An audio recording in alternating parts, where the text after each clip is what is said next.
Hello, everyone, and welcome back to our final day of coverage here at the APP SUNMED LA Open. I caught Daniel Roditti chewing on some cords. He just, for whatever reason, he got really hungry. It was the closest thing. Chewing through some cords, but I said no. Yeah. No, Daniel. So we're back.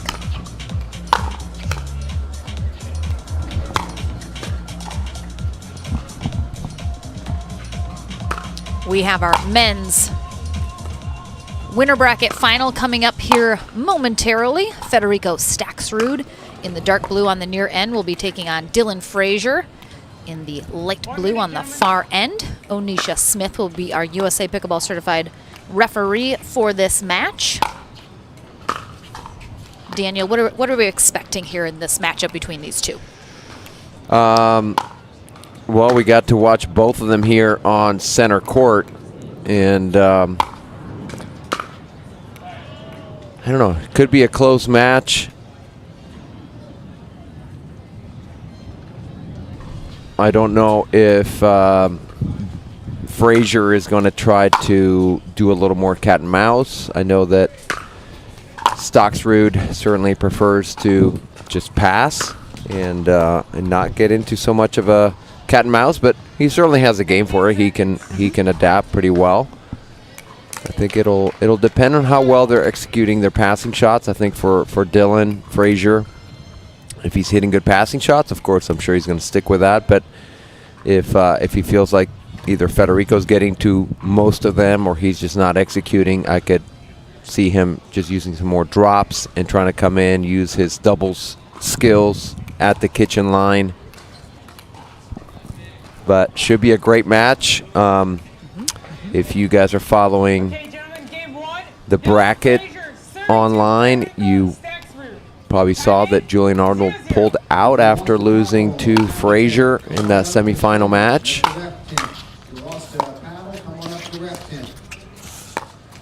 So, yeah, see, first point. Cat and mouse right out of the gate. And I asked Julian if he got injured. He just said he was just fried. We've been talking about how tough it is. He had a great run in mixed, great run in men's. And he just said, I'm just done. I'm just fried mentally, physically. So he pulled out of the back draw. It happens. Yep. Ball just misses there wide. You know, sometimes players, like in Arnold's case, as he said, just tired from the weekend.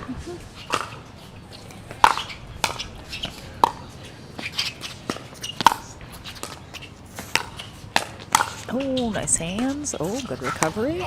Oh, wow. Good effort from Staxrud, but great drop there from Frazier. And singles being so much more taxing on your body, sometimes even a relatively small injury, kind of a little nagging thing, then maybe a player could push through in doubles. Oh, it's a great ball from Frazier with that two-handed backhand up the line.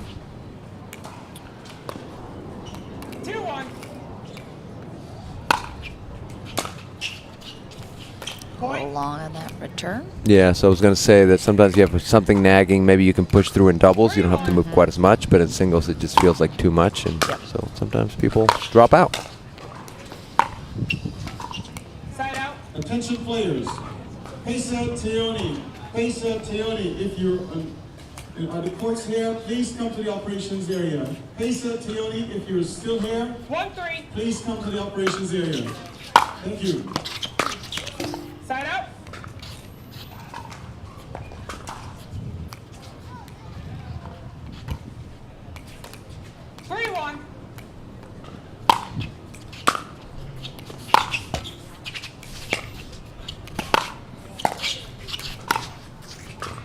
Point. Good recovery. Frazier, yeah, Frazier playing so well right now.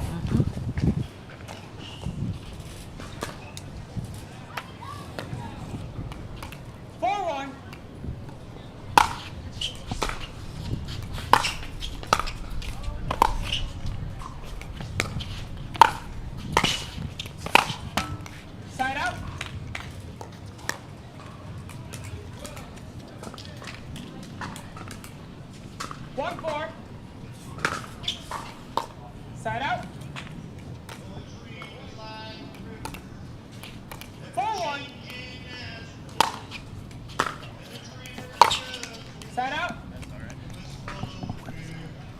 There's an event in the park near us that I saw when I went over to our food truck, and there's some singing. There are people doing some singing. So that's, if you can hear that, that's just a lovely person doing some singing. Oh, great spot. So last weekend on Federico Staksrud's way to gold, he did defeat Dylan Frazier, 11-5, 11-6 when they faced off. Frazier ending up not medaling. So I'm sure he has a little something to say about that this weekend. Yeah. Again, Dylan Frazier going for a triple crown this weekend. It would be his first ever. And That's certainly great motivation for sure. yeah, no easy feat at all, being good enough to win all 3 brackets of a tournament. Only a handful of players have ever gotten triple crowns in pickleball's history, but I think we'll add a couple more maybe to the list before it might be too hard to get a triple crown with the amount of talent coming in. Wow. That's just too good from Frazier. Timeout called from Staksrud. 1 minute. I mean, the gentleman singing's quite a lovely singer. He's doing a little a cappella over there. Oh, no, we got to drop the beat now. Excuse me.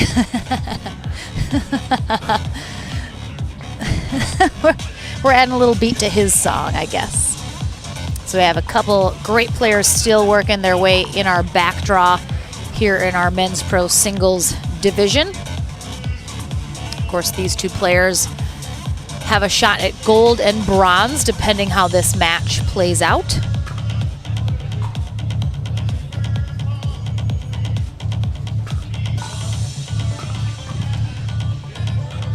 So we look at our backdrop, looks like 15 seconds. Rafa Hewitt. We got James Ignatowicz waiting on a Yeah, it looks like outcome of a match. he's got kid duty today. Oh, yeah. Got one of his little girls with him. Time in.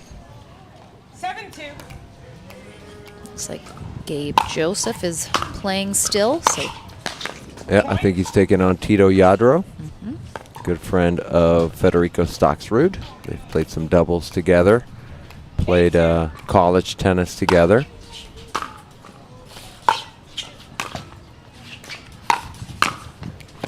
Side out. Yeah, I think the winner of the Joseph Yadro takes on Ignatowicz, and then the winner of that takes on Hewitt.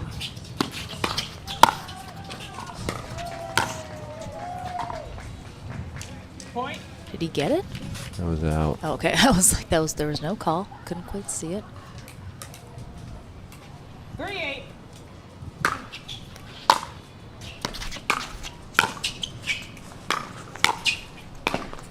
Oh, just a great ball from Staksrud. You could tell he was trying to move up, trying to get something he could take out of the air, but just Frazier wasn't giving him anything. And then the last ball he took out of the air was not an easy shot. No.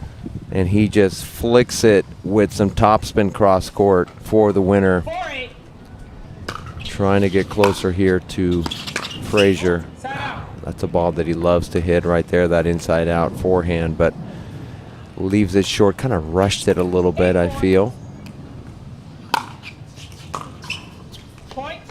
So there's a little bit of a kind of fine line between taking the ball early to reduce your opponent's time to recover and then rushing it. So it's kind of finding that sweet spot. Wow, that's just a good ball from Frazier. Yeah, Frazier's playing He's playing so well right now. So well right now. And I have to believe that Triple Crown is something that is a big motivation for him, and how, you know, of course, why wouldn't it be? Point. I've never come even close to it. So I wouldn't know. I mean, But I could you and me both. assume Yep. I would be motivated. Yeah, it's a little pressure though as well. So Yeah. we'll see if Frazier can keep it up. So far, so good here. Game 1 in the books. Game number 2 coming your way right after this.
Don't need to eat cords. We just got our lunch. A little Yes, Gloria Stefan let's was go. playing. We are ready for game number 2 here in our men's pro singles winner bracket final. Federico Staksrud on the far end, taking on Dylan Frazier on the near end. Frazier playing very crisp and clean in game 1. Took it 11-4.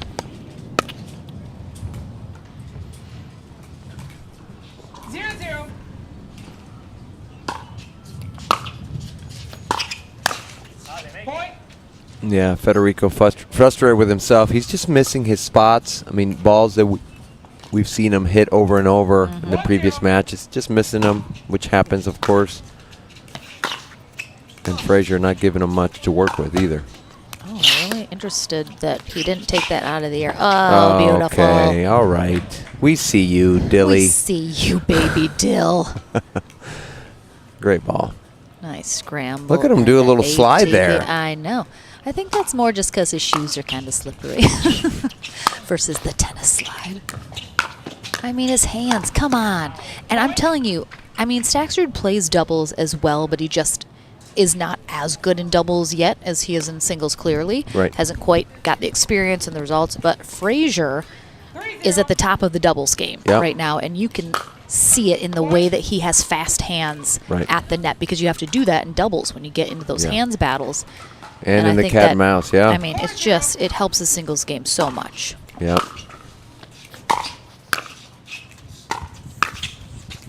Oh, just missing is Staksrud. Yeah, Frazier's on a roll. We get a timeout called. Wow, he's got a pretty good lead here in game 2.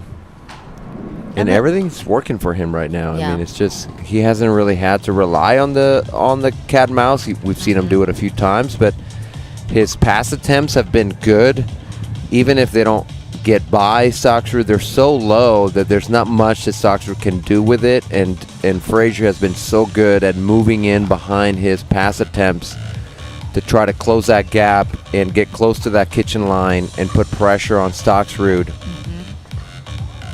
We talked about, I mean, it's just the constant thread of pickleball, which is how different every match can be, every game can be, because we saw Staksrud just, he was on fire in his previous match that we saw him playing so well, and now, you know, it's all Frazier right now.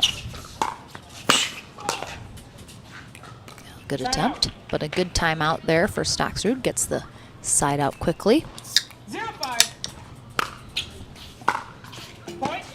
Yep, that's what Stacksrud needs. A little bit of maybe doubt or some errors to creep into Frazier's game right now because he hasn't had very many of those. Yeah, there's that inside out. But, yeah, that inside out ball that he loves so much just didn't hit it as crisp, didn't hit his spot there, was too close to the middle. 5-1. Allowed Frazier to push that volley deep. Oh, come on. Oh, no. wow. Oh, no. Oh, I mean, that's on the list of absolutely the most frustrating things in pickleball. That amazing get. Good get. And then an easy one, and he just kind of, almost like he lost the grip on his paddle, and it like turned a weird way when he went to hit that.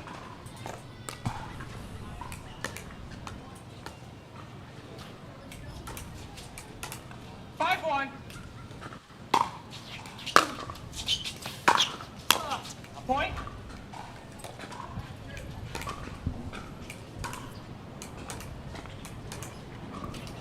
6-1.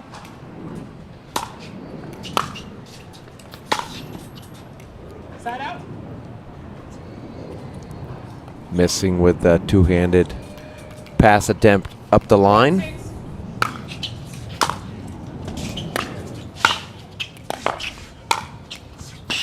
Side out.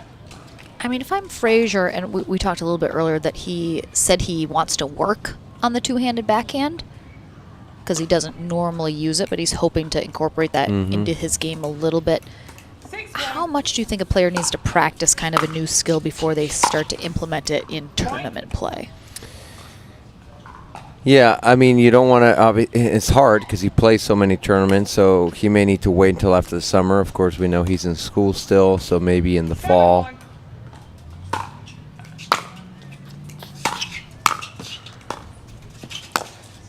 But he's already using it. So if you're just looking to improve a shot that you already are hitting, then it's okay. You can work on it between tournaments, really. And a great way to practice a two-handed backhand is actually hitting the ball with your left hand, choking up way up on the paddle, so gripping the paddle the way you would grip it, taking your right hand off of it if you're right-handed, of course. Way tough to this point. I mean, he is just on fire right now. He's hit two of those shots right there in a row. And so a great way to practice, what I do with my students is I have them just hit left-handed forehands, essentially, because a two-handed backhand is left-hand dominant.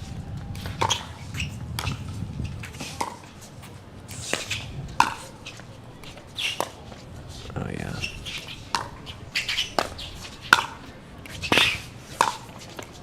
Yeah, he's just too good right now. I mean, Federico's an amazing, amazing singles player, and Frazier is just having his way with him right now. 11-4, 9-1. And it's one of those things, if you're Stacksrud, I mean, he's missed some of his spots, but it's one of those times where you just go, he's just playing too good right now. I mean, it's not that you give up. You're obviously going to still grind it out, try your best, but there's not a lot that I feel like Stacksrud is doing wrong. Yep. It's just Frazier's not giving him anything to work with. It's almost you if you're Stacksrud, you want to try, and if you can get maybe just two things that go your way in a row, it can start to rattle Frazier's confidence and maybe knock him out of the momentum groove he is well worn into right now. Yeah. Yeah, we've talked about it a lot. You know, in pickleball, you just need a couple points, 2-3 points to go in a row for yourself, side out a couple points, and you can build some momentum off of that. Yeah, but Dylan Frazier 2 points away from heading to the gold medal match right now. But there's a good side out quickly for Stacksrud out of the timeout. 1-9.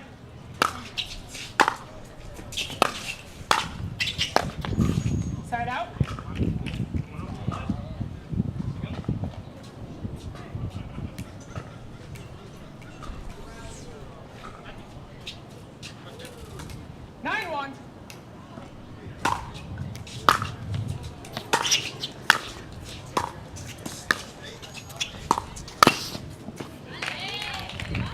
We talked a little bit earlier when we watched Yates Johnson playing. You mentioned that in singles it's kind of important to stand much closer to the center when you're serving, and he was a little out, but Frazier right almost on that center line when he serves every time. Yeah, you're just trying to cover, obviously, most of the court, especially knowing they're going to go up the line most of the time, as we see right there with the attempt from Frazier. He misses it, but you go up the line on the return to reduce angles. If you go cross court, now you have the down the line shot for your opponent that is wide open for them, easy to kind of push it up that line. That's why you see a lot more. Oh, wow. Good get. Oh, wow.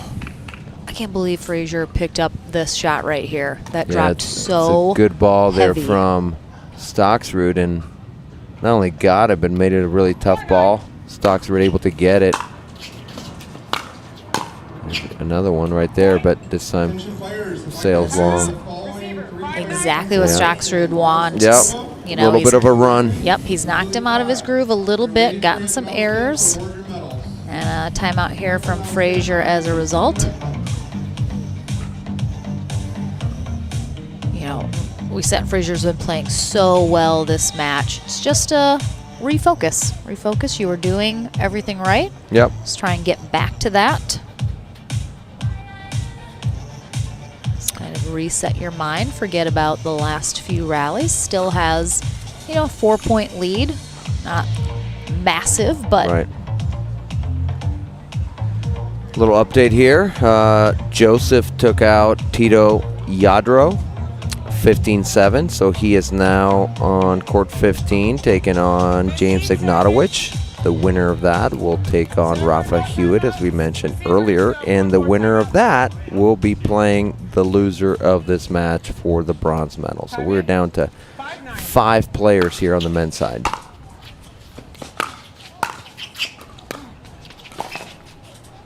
And Stocksrud right back into this game with just a 3-point deficit here, clawing back from 9-1 to 6-9.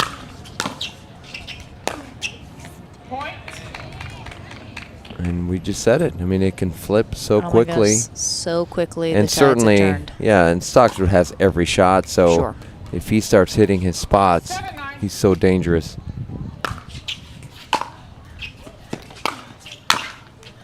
Oh.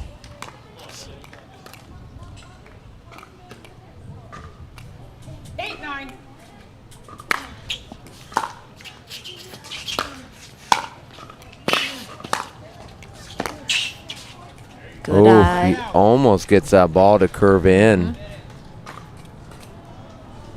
Great run there from Stocksrud, but Frazier here with the serve, trying to get to match point. That's where his double skills come in. You see that drop there and how good it was, making it so tough for Stocksrud. Match point here for Frazier. And the net cord will get it done. Stocksrud definitely mounting a comeback here in this second game, but Dylan Frazier heads to gold, where he's looking for that Triple Crown opportunity. We'll head to the Franklin studio next, and then our next singles match for our day, as we are winding through the final day of coverage, is coming your way right after this.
for Next Gen. This is Next Gen Pickleball. I'm so ready for the Next Gen Tour.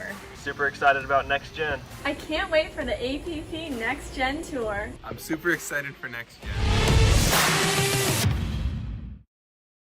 If you like to dink, then Pickleball Magazine has what you're looking for. Our bi-monthly print publication will help you become a better player with instructional tips, drills, and articles from the top teaching pros in the sport. And you'll become a healthier, stronger player with psychological, nutritional, and wellness advice from experts in their fields. Finally, if it's product reviews or the latest news, we have that too. To learn more or to subscribe today, go to pickleballmagazine.com. Welcome back to the Franklin Studio. Lauren McLaughlin here with Dylan Frazier as he is heading to the gold medal match here in men's pro singles. As we mentioned in our broadcast, Triple Crown is a possibility, especially now. Has that been in the back of your mind today throughout your matches? Oh yeah, for sure. Last night I was kind of going back and forth on even if I wanted to play today. I've just been playing a lot of pickleball, and the one thing that motivated me to play today was that as a possibility. So I've given myself a chance to do it. Just got to win one more. Federico's a really good singles player. He's beat me the last 2 or 3 times we've played pretty handily. So I'm happy to finally come out on top of one, and I might see him in the final. I mean, you played fantastic, but we totally understand that it can be a grind playing as many tournaments as you're playing. Normally, you're also doing full-time school as well. It is the summer now, so you have a little break from that. What have been kind of your plans for the summer in terms of how you want to spend your time now that you don't have school also? Is it a little bit more focus on pickleball and training and drilling, or what's the thought for the summer? For sure, yeah. Definitely a focus on pickleball now that I don't have to worry about school. I started to do a little bit of off-the-court training. I think that's going to be big in the development of my game. So doing a little bit of that and then just playing almost every single tournament. So it's good. Is AW giving you some good training tools to help? Is he helping you, that trainer, his beach workouts that I see him doing? You know he has, and I need to pick his brain on it because he is doing a lot of those workouts. So I need to ask him for some tips. I saw he had an Instagram video where he was running around yesterday with 2-pound weights at the beach. So I don't know how helpful that is, but maybe some of the other stuff he does would help me. All right, well, congratulations. You're into that gold medal match. You have a bit of a break here, but we'll certainly be looking for you to possibly get that Triple Crown and join that elite club of players that have that. But our ladies are coming up next in their winner bracket final. Anna Bright takes on Mary Brasha with a chance at gold also on the line for these two ladies. So don't go anywhere. We're back into the action right after this.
Back into the action, and now our ladies take center stage here at the APP SUNMED LA Open. Anna Bright will be on the near end, Mary Brasha on the far end. And yes, this is deja vu from last week's SoCal Classic. Yeah. Bright and Brasha also faced off in the winner bracket final and gold medal match. So history repeating itself. We'll see if the outcome is the same. Brasha was able to come out on top both times they faced off. 1-0. Yep, I would assume that Bright went back and watched those matches to see if she could get Point. just any kind of edge in figuring out what she could have done better, figure out what Brasha was doing that she could counter with. So, yeah, this will be a great match to watch here.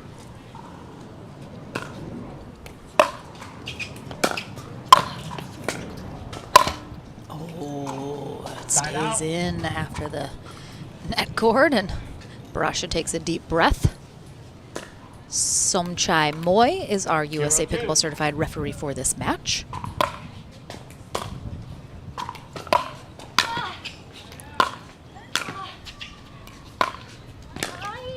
Yeah, a couple balls there that I thought Brasha could have come up and taken out of the air with her backhand. Ends up working out for her, but I'd like to see her move in a little bit more like we've been talking about with the guys. Oh, yeah, And that was like a we nice saw move. Bright do against, Lina yes. Pedigamete. Pedigamete, sorry. No. 2-1. And we have a couple new names in the women's game playing in the final feeder match. So we're definitely going to see a new face in the bronze medal match, no matter what.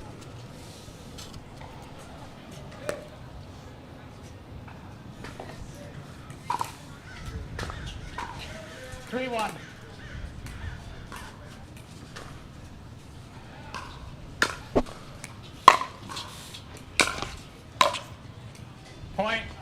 A return by Brasha's long. 4-1.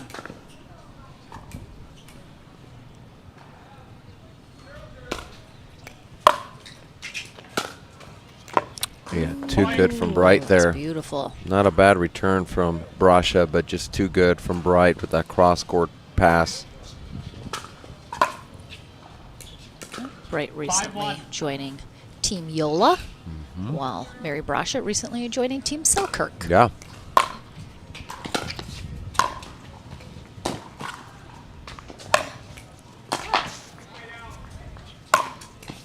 Oh, she guessed right. She was in the perfect spot.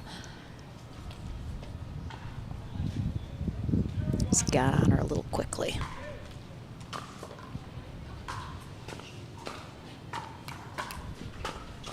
One 5.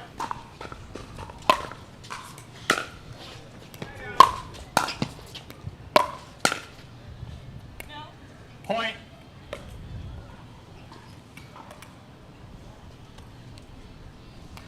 2-5.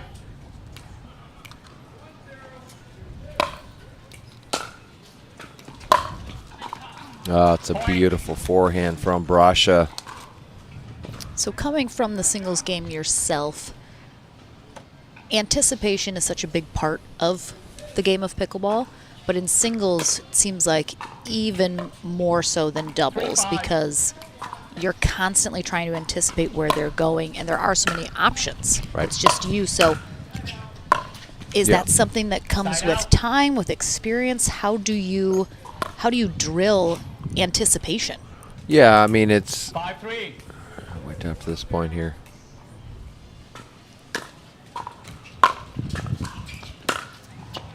Yeah, one is you're looking for patterns. You're looking for, okay, what is the most likely shot that would be hit from this spot, right? But also knowing your opponent. You know, it's paying attention to what they're doing in the match so that you have a little better chance of anticipating and maybe guessing the right way. Oh, it stays Yeah, in it stays after in. another net clip there from Brasha.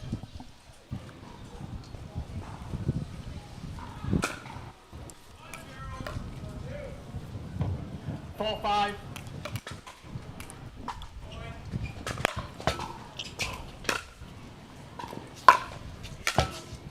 Well, Side the out. net giveth and the net taketh away. Gone both ways here. It's a fickle mistress. 5-4.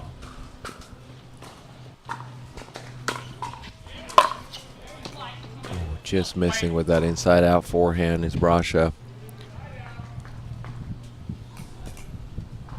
6-4.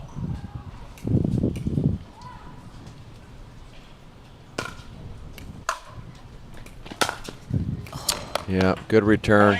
Gets a clap there from Brasha. Just too good from Bright. That was a really nice return up Yeah, the it line was a here. very good return. And last time Bright went cross court, so there's a little bit of that sort of guessing that Brasha has to do, and maybe she was thinking cross courts and she got beat by that just a few points ago.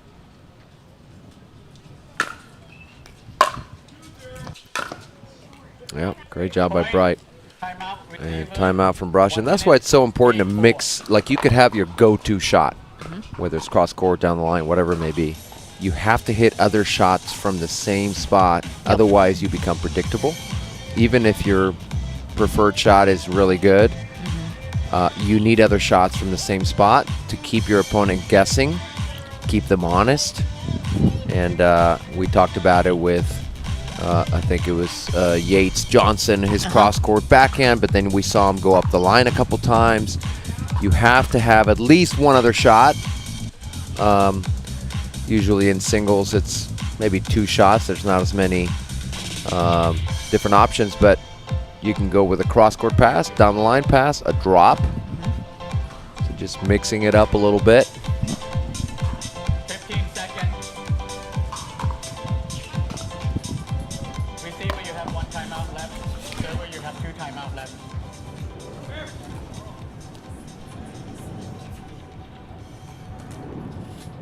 Time in. 8-4.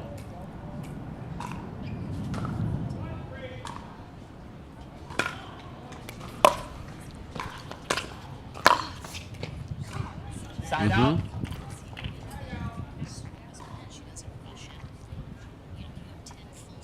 Right, right. So she doesn't rush it. A lot of players, you'll see them serve immediately after the score is called.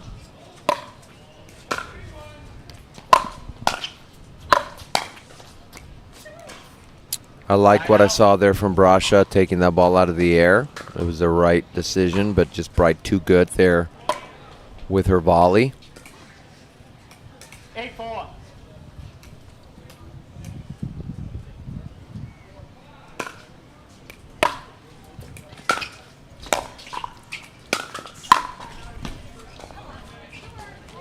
Side out. Bright upset that she hit it right to her, Right. which she did. 4-8.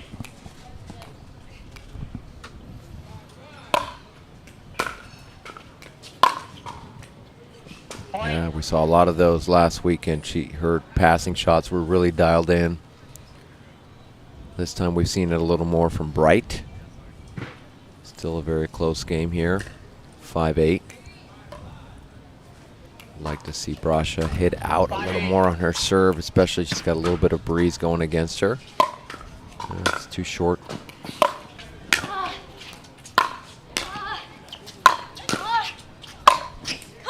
Yeah, well played there from Brasha, just really anticipating, taking a couple balls out of the air. Yeah, well done. Timeout. Receiver. 1 minute. 6-8. We're going to have a timeout here from Bright now. Again, #1 seeded player here for for women's pro singles. Mary Brasha, the #3 seed.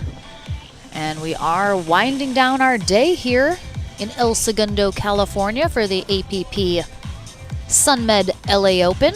Lauren McLaughlin and Daniel Roditi will be off for about 2 days and then hopping planes to England for the English Open next weekend, which will be streamed on APP TV as well, but time zone a little bit different, so you may have to watch it on replay versus live. No, come on, people. I mean, get up on it live. in the middle of the night and watch it. It's going to be great. They're having a fun MLP style 15 seconds. event on Friday and then pro play on Saturday and Sundays. Some of the pros that you know and love will be going over there. Lee Whitwell, Rob Cassidy, Time in. Michelle Esquivel, Daniel Roditi, Cassandra Gerke will be there, so it should be a lot of fun. Side out. Yeah, Brasha had that cross-court pass, just missed her spot. 8-6.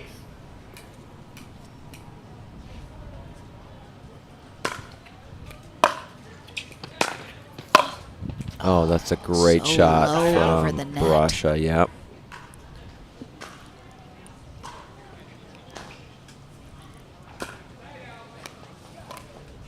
Six, 8.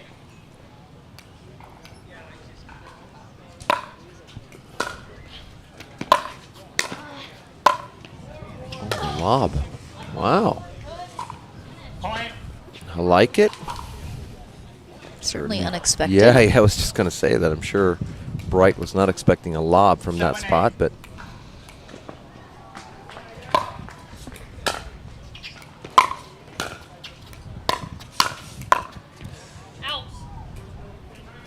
Side out.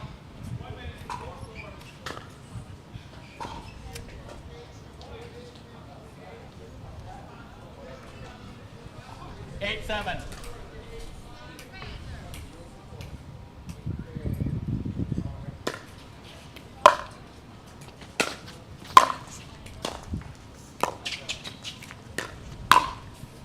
yeah, well played from Bright. Point. Was kind of in a tough spot, did a good job rolling that backhand, putting pressure on Brasha, ultimately 9-7. going Bright's way.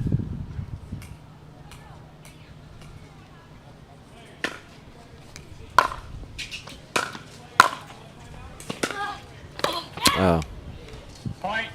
Beautiful spot there Yeah, from Bright. just And too a good good from Bright. get.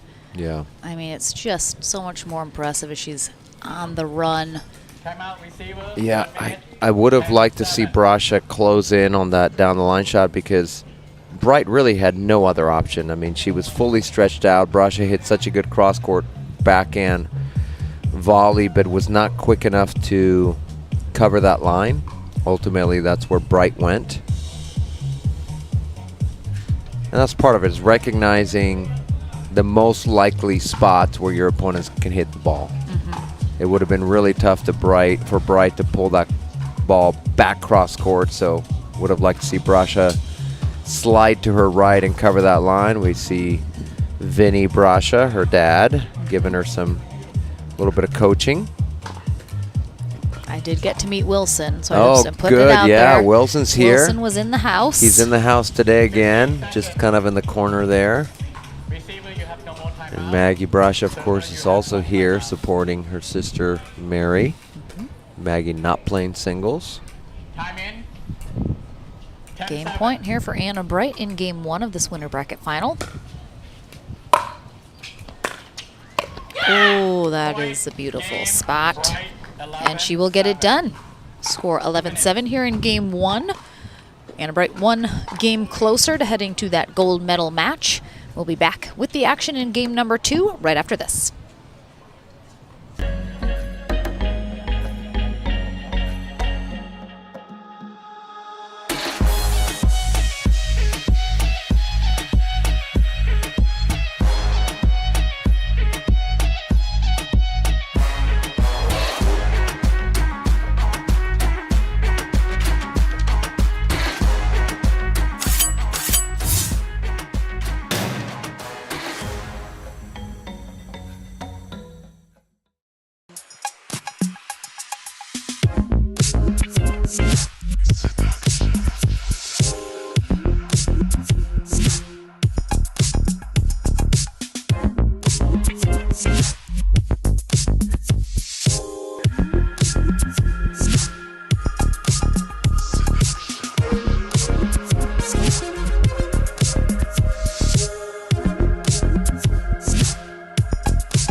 Welcome back, everyone, for game number 2 here in our women's pro singles winner bracket final. Somchai Moy, our USA Pickleball certified referee, gets us back into the action. Mary Brasha on the near end for game 2, taking on Anna Bright on the far end. Bright took game 1, 11-7. Both of these ladies found themselves also in the winner bracket final and gold medal match, facing each other last weekend at the SoCal Classic. Mary Brasha came out on top both times. So Bright looking for a little, little payback here, showing she's got what it takes. Great job by Brasha doing what we just talked about, mixing it up, going cross-court with her first backhand and then up the line with the second one for the winner. A little too much on that one. Yep, she's got the win at her back now. She's got to shape the ball a little bit more on those passing shots, or that ball's going to sail.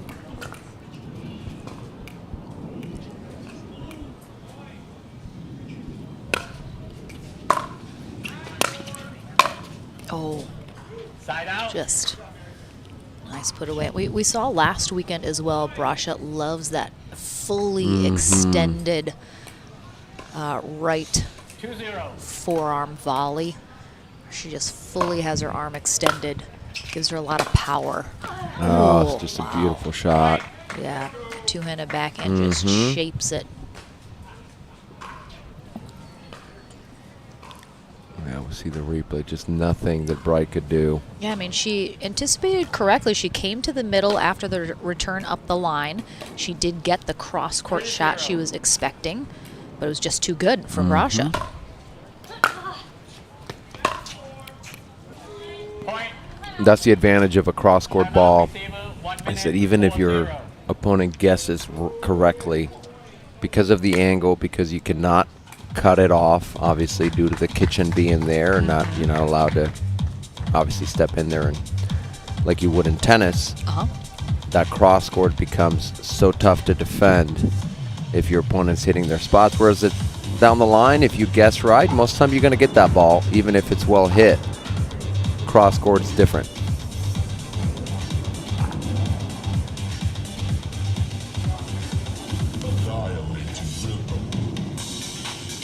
Is it a matter of, is Bright giving Brasha too much to work with right now?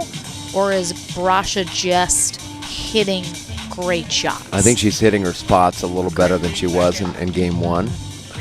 I don't know that Bright is, I mean, maybe putting a little more pressure with her returns, maybe getting the returns a little deeper, but she is going against the wind a little bit, Bright is, so obviously a little more challenging. We have seen really all weekend one end seems to be playing more favorable, depending on which player or team has been on a particular end.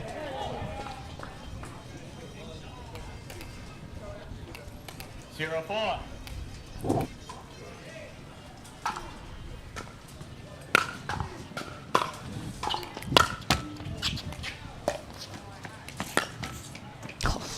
Two net Wow. boards there in that Really rally, good. one on each side.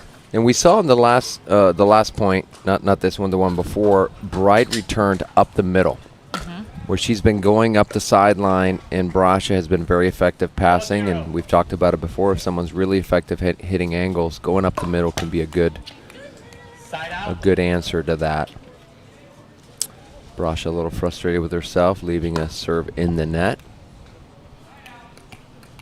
Saw a couple of those in SoCal Classic last week.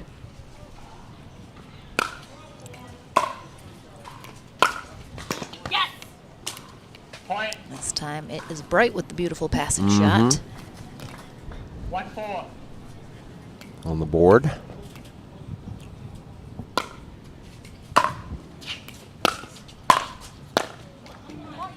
Side out. Coming.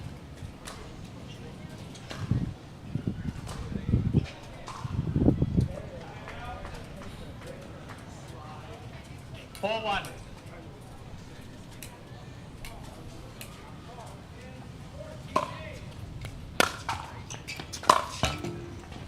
Side out.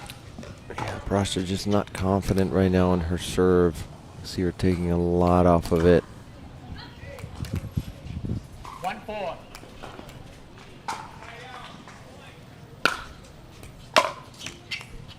Point. You see the difference, the way that Bright is hitting her serve, really swinging out on it.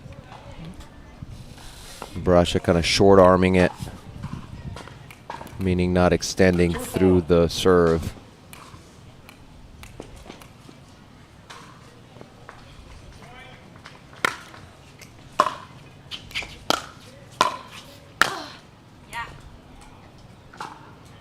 Point. Again, Brasha had a lot of momentum here to start game 2, and Yep. now Bright has stolen it back. Looking to tie it up.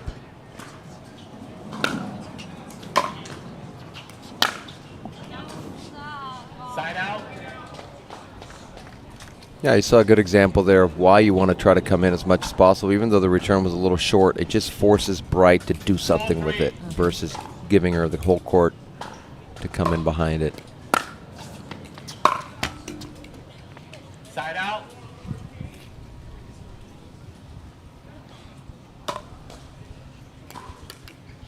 Three, 4.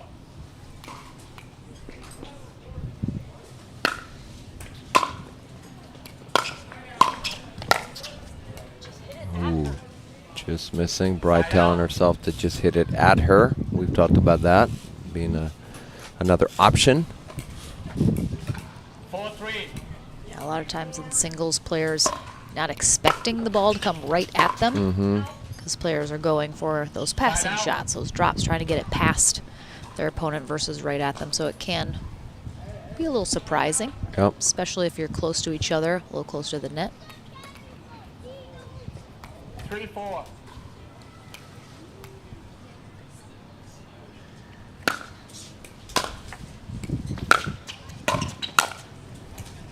Yeah, we saw the fully extended forehand you were just talking about, but Bright reads it well, moves in on that ball, takes it out of the air. There was no way Brasha could come back for that. 4-4.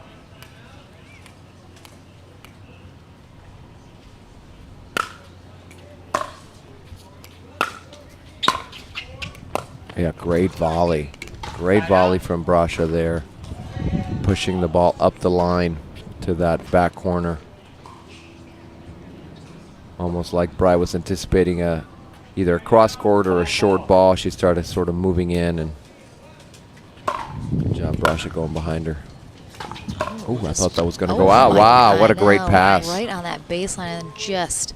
Yeah, I thought this was going long, but I think the wind kind of held it up just enough. It's around the line, but what a great ball from Brasha going cross court. It just sinks like an anchor as it crosses the net.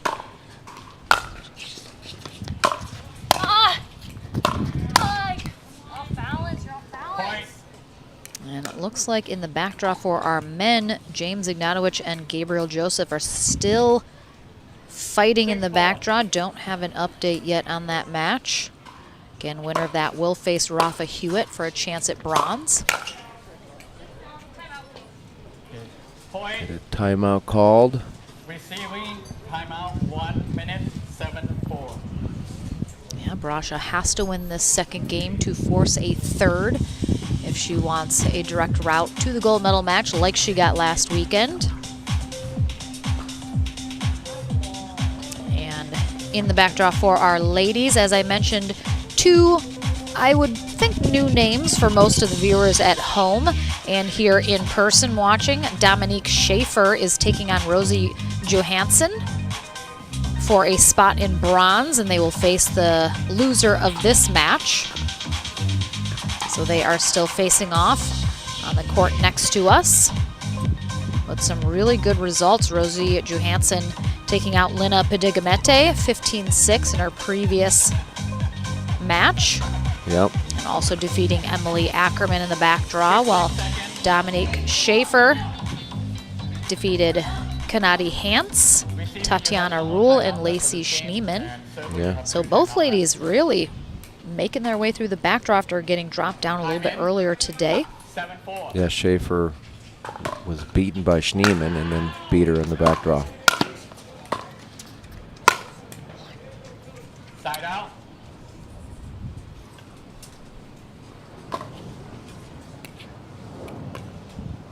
Full 7.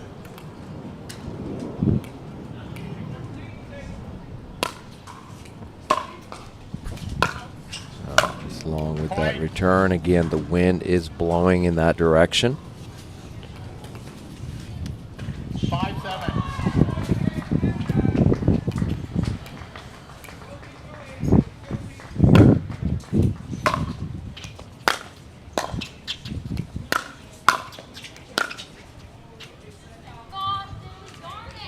Side out.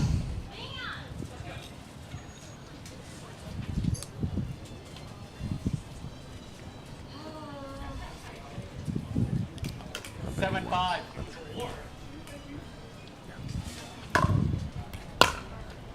That's going to sail wide. Point.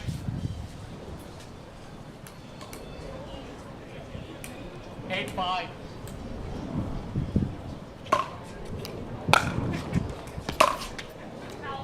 Ooh, just missing. Side out.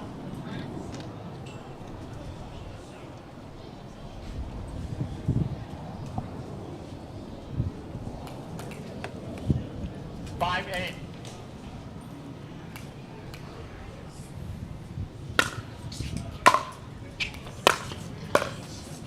Good get. Yeah, good get from Brasha. Point. But again, Bright moving in really well, which is something I'm seeing a lot more today from her than maybe last weekend against Brasha. She's doing a good job moving in behind her shots, taking time away from Brasha.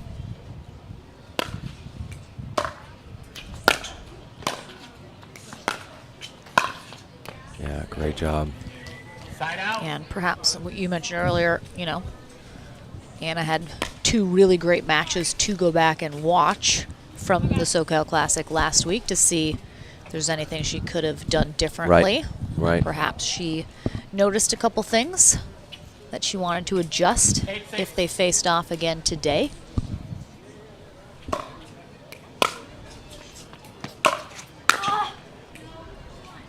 Point.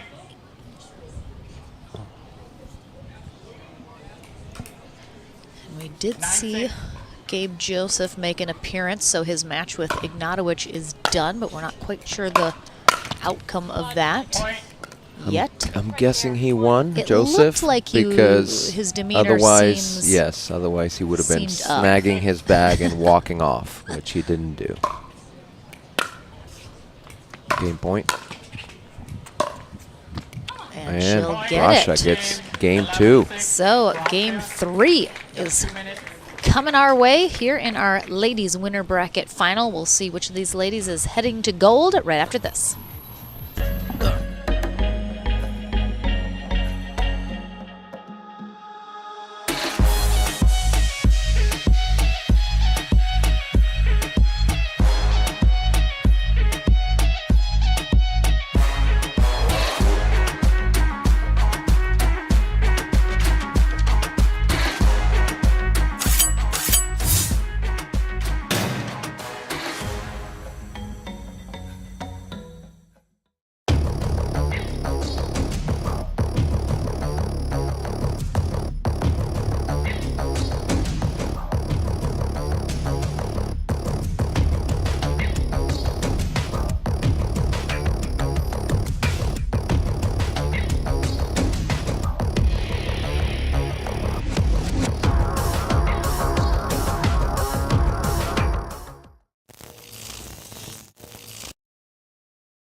Welcome back, everyone, to game number 3 here in our ladies winner bracket final. Anna Bright on the near end to start game 3. Mary Brasha on the far end. Game 3, time in. Brasha able to come back in game 2 after Bright took game 1 to force this third game.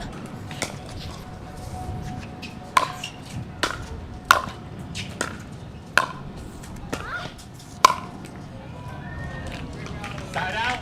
Really nicely done from Brasha, keeping Bright moving, getting her on the run there. Lauren McLaughlin and Daniel Roditi in the booth for just a handful of singles matches still left to go here today.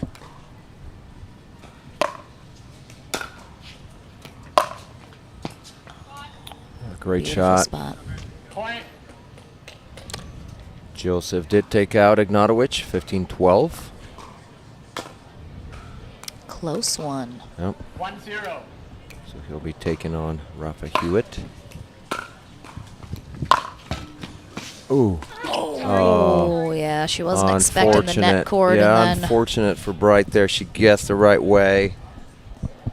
Obviously, no way to know how that was going to turn out, but that was unfortunate for her.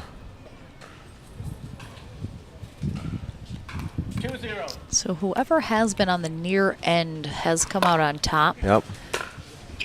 So far, Brasha's trying to buck that trend, though, Point. showing she can be successful on that far end as well. Rolling some of the momentum from game 2 into game 3 here.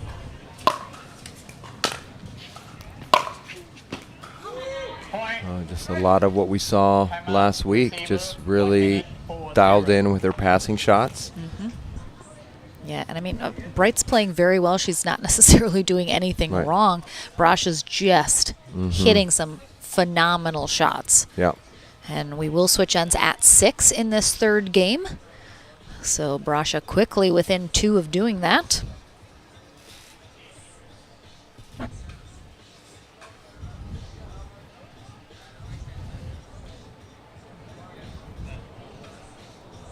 Bright definitely just taking a moment to herself to Yep. She's got her game face on. focus. Yeah. Very fiery player, as we've been talking about. And she can get right back into this. I mean, just For needs sure. needs a side out, of course, and just a couple points to get some momentum back going her way. Yeah, and we see how quickly those tides turn Right. all the time.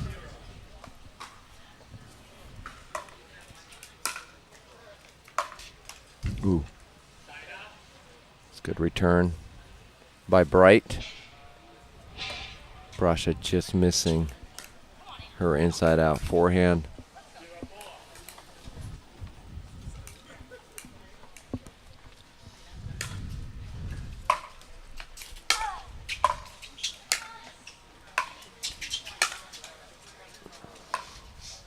Oh, just a great shot from Brasha, and Bright doing a great job of staying in that point after Brasha's really good deep return, but just too good from Brasha there. Yeah, and that net cord, she was able to really take her time to Yep, reset after that exactly. happened. It didn't come at her too fast. Yeah, she didn't rush it. Ooh. Oh, good kick, good kick. Oh, oh, oh, oh. It's too much court open.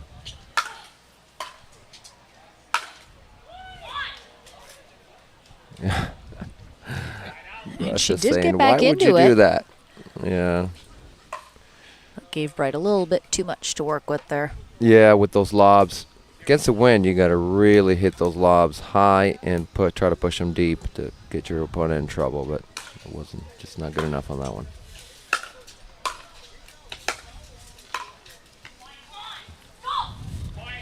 And exactly what we said. She got the side out. She's got a point. You could see her getting fired up here is Bright. Hoping to close in on Brasha, down 3 points.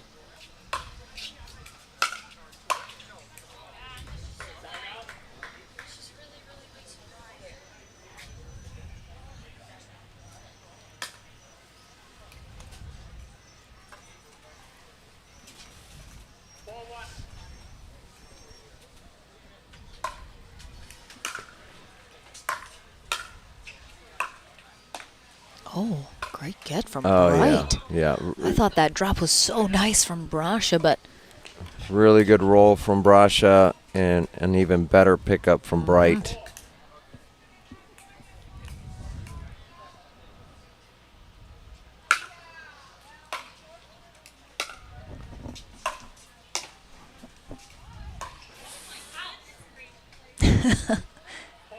yeah, it just It looked a was- little awkward. It looked well- like she knew what she was going to do, and then all of a sudden just got a little off or something. It almost looked like she was going to go cross court. She's been hitting that cross court so well and then changed her mind. Got jammed by that ball. Good return. Oh, just a great volley. Yeah, I mean, Bright actually hit a really good third. But Brasha, as you said earlier, fully stretched, able to push that volley. Oh, look at that veteran move. Kicks the ball to the corner. Oh, no, and gives it herself even, a little more I thought time. it went through the barrier. I was No. like, even more time.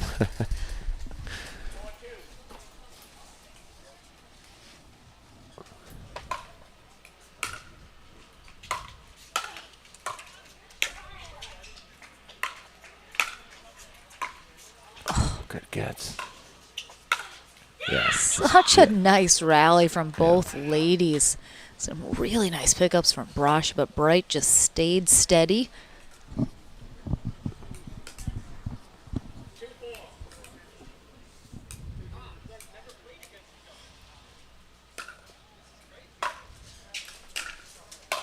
Oh, And there it is. that full, I mean, look, full extension. Yep. Just and then just a last so second nice. flick to pull it back cross court. Lauren Stratman also has that fully extended forehand.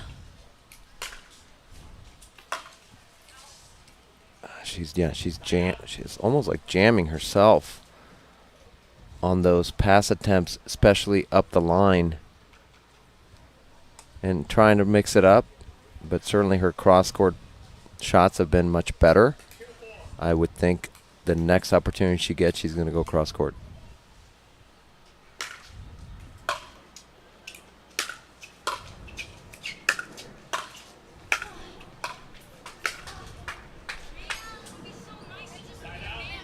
Yeah, that ball, it almost seemed like it probably would have stayed in had there not been, the wind pushing.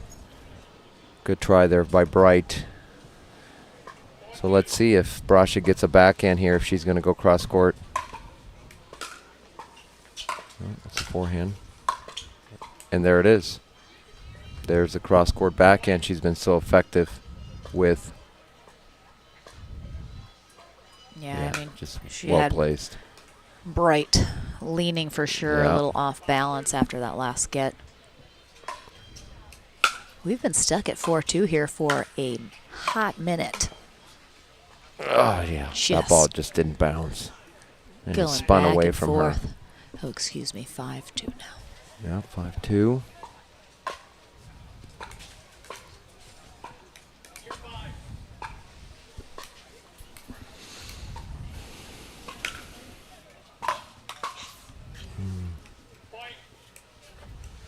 Yeah, if you're Bright, you love those freebies, those free points. Yeah, sometimes that's all it takes to get a little fire, Yeah. to go from a smolder into a flame. That's two missed returns there from Brasha. Missing the first one in the net, so then you try to compensate on the next one, put a little more air under it, this time sells it long. And that can get in your head if you miss a couple of returns like that. We saw it from Arnold against Joseph. Oh, just a fortunate clip there for Brasha. Yeah, Bright's had a few of those not go her way, so that can be tough. Mm-hmm.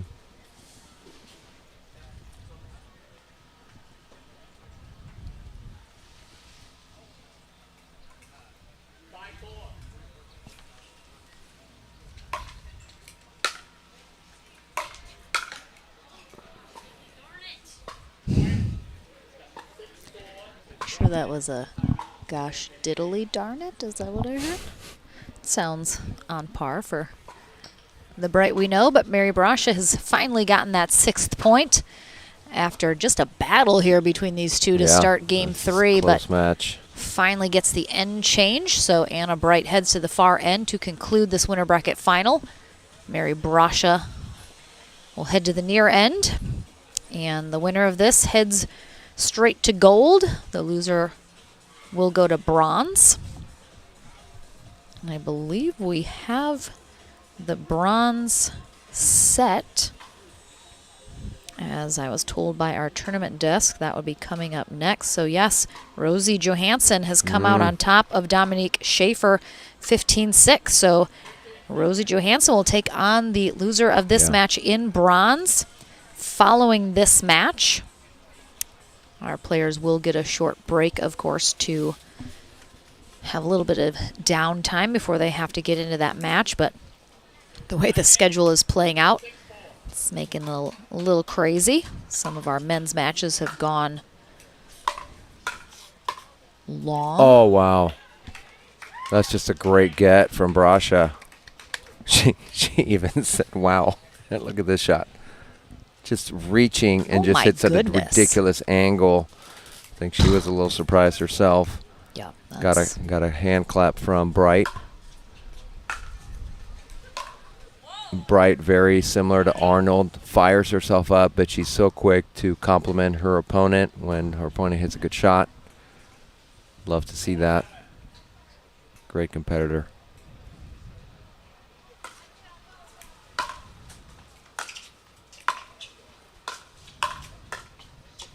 Yeah, again, great job by Bright moving in on her shots. She's doing that a lot more this week than she did last week.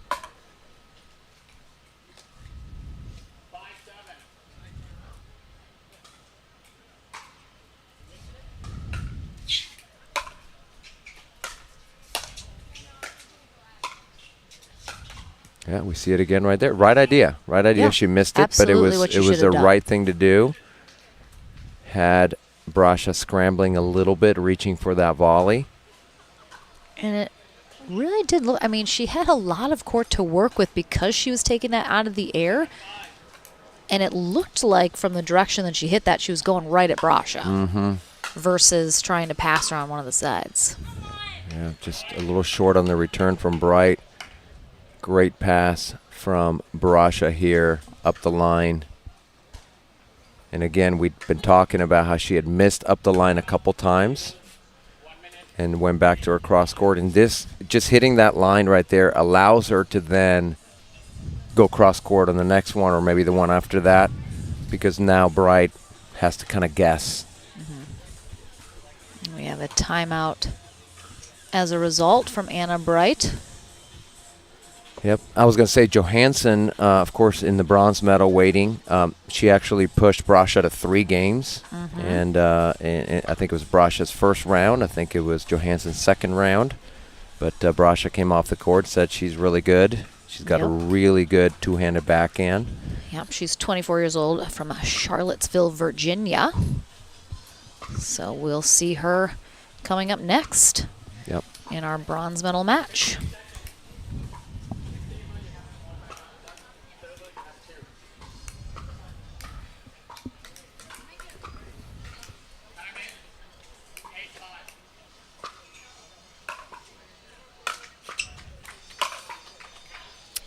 Just missing with that pass. Good timeout from Bright. Like Quick the idea. side out.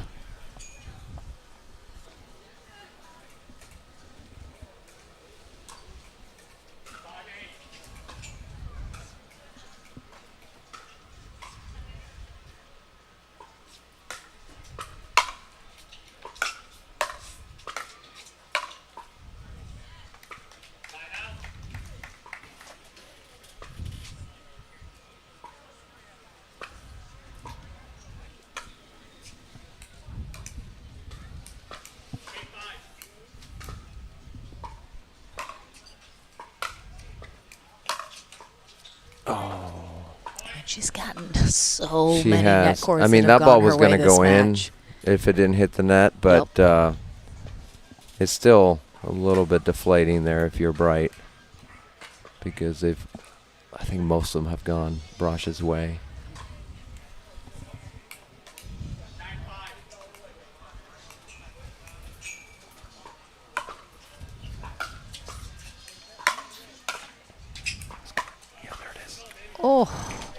Wow, that's so nice.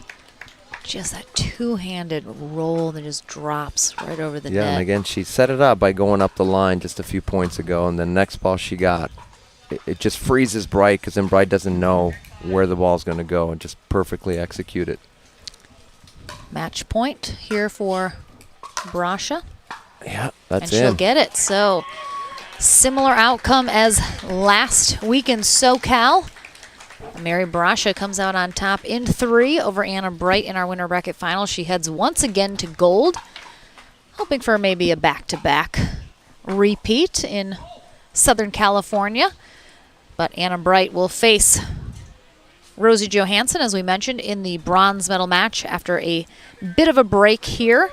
So I will head to the Franklin studio, and then we'll take a short break to hear a word from some of our sponsors, and then we're back into our medal matches here for the final day of coverage at the SUNMED LA Open. Don't go anywhere.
Welcome back to the Franklin studio. Lauren McLaughlin here with Mary Brasha, and it seems like just yesterday we were here doing the exact same thing last weekend. You faced Anna Bright in SoCal as well in the winner bracket final and also in gold. We're not sure yet if she'll make it back for that rematch, but do you feel like you were able to learn from playing her last week and use the same strategy that worked last weekend in this match as well?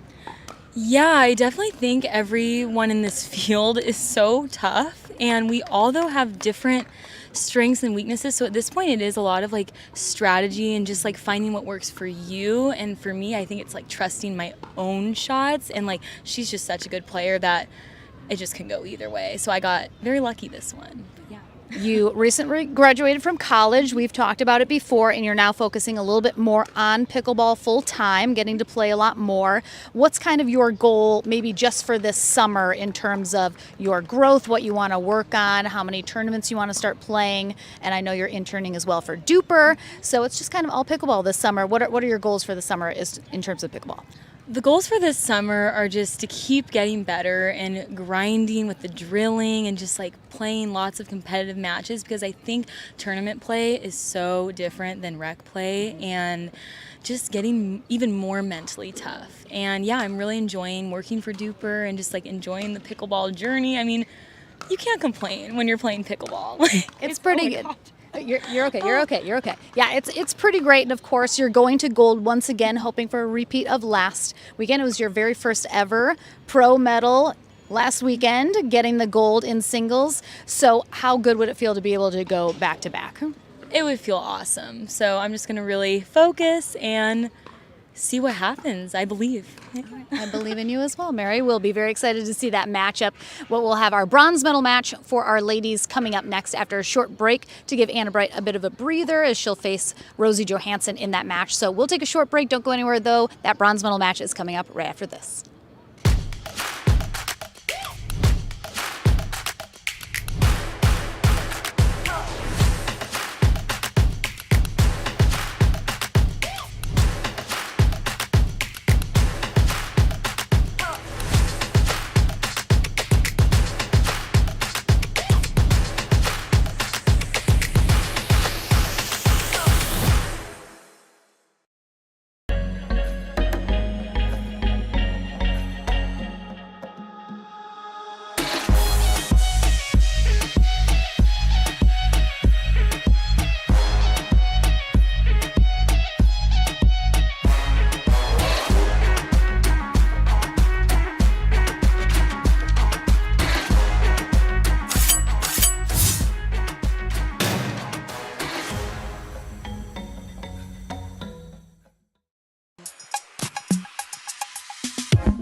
ready for next gen. This is Next Gen Pickleball. I'm so ready for the Next Gen Tour.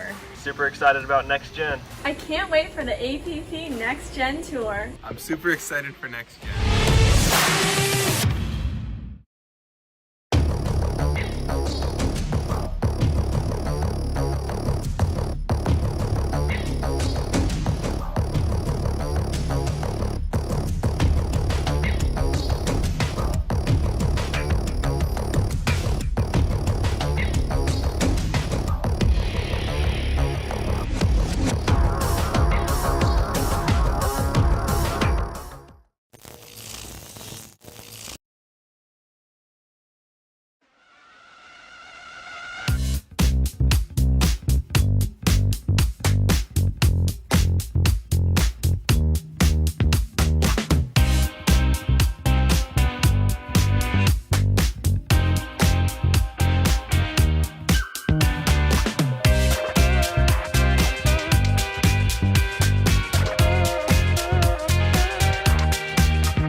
If SoCal has you wondering, where do I begin? Start here.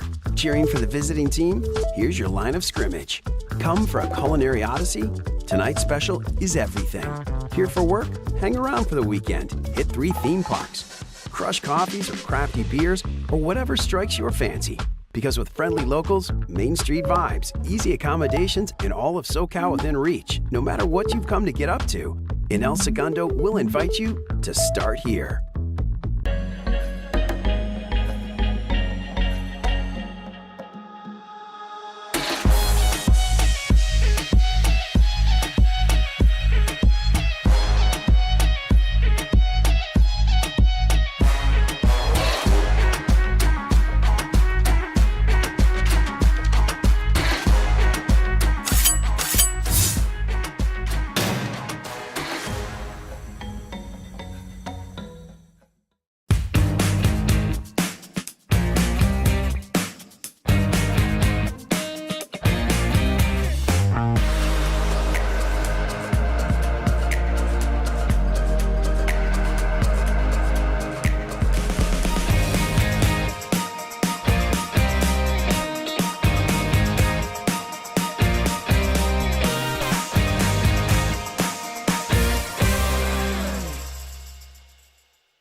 If you like to dink, then Pickleball Magazine has what you're looking for. Our bi-monthly print publication will help you become a better player with instructional tips, drills, and articles from the top teaching pros in the sport. And you'll become a healthier, stronger player with psychological, nutritional, and wellness advice from experts in their fields. Finally, if it's product reviews or the latest news, we have that too.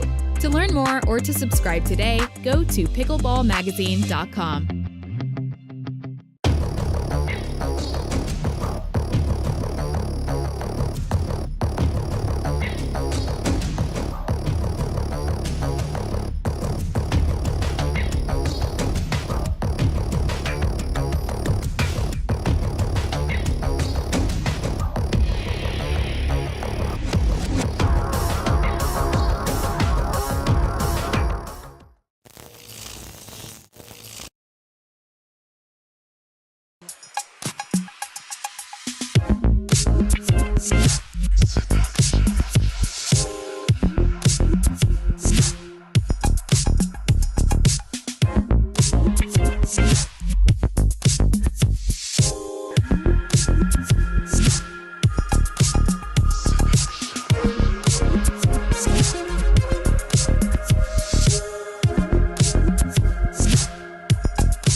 like to dink? Then Pickleball Magazine has what you're looking for. Our bi-monthly print publication will help you become a better player with instructional tips, drills, and articles from the top teaching pros in the sport. And you'll become a healthier, stronger player with psychological, nutritional, and wellness advice from experts in their fields. Finally, if it's product reviews or the latest news, we have that too. To learn more or to subscribe today, go to pickleballmagazine.com.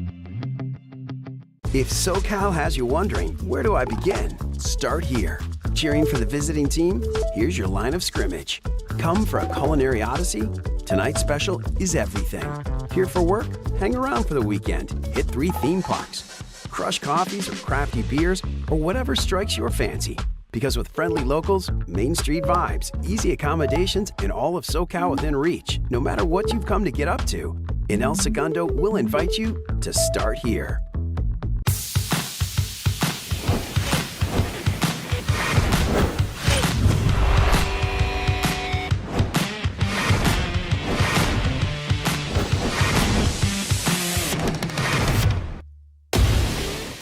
So ready for next gen. This is Next Gen Pickleball. I'm so ready for the Next Gen Tour.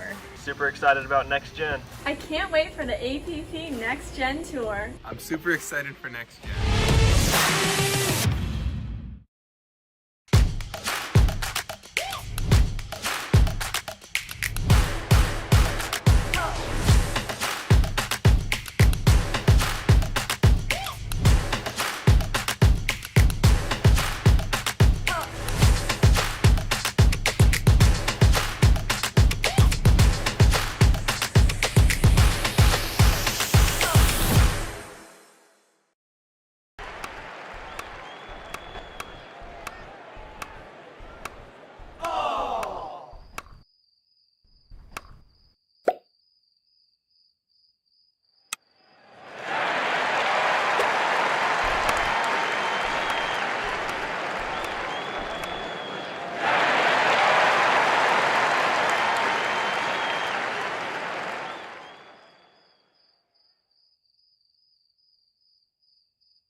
Welcome back, everyone, to our women's bronze medal match. We have Anna Bright on the near end, and she faces a new name and new face to, I think, many of you at home watching, Rosie Johansson, 24 years old, currently in Charlottesville, Virginia, but she was born in England and grew up in Vancouver in British Columbia, Canada. Played tennis for the University of Virginia, and in her junior tennis days competed with the Canadian Fed Cup team for U14 and U16. So quite the accomplished tennis player.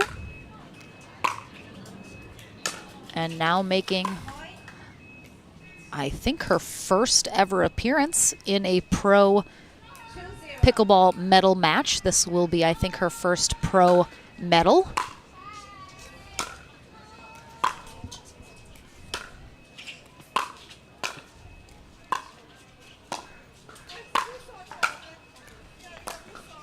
Wow, really great gets. And that is tough. Another super fun fact about Rosie is her uncle actually won the Stanley Cup with the Detroit Red Wings, and her grandfather is an Olympic pole vaulter. So just a super fun bio for her, and excited to have her as a newcomer on the women's pro scene. Oh, Almost takes out Denise Smith, our USA Pickleball Certified referee for this match.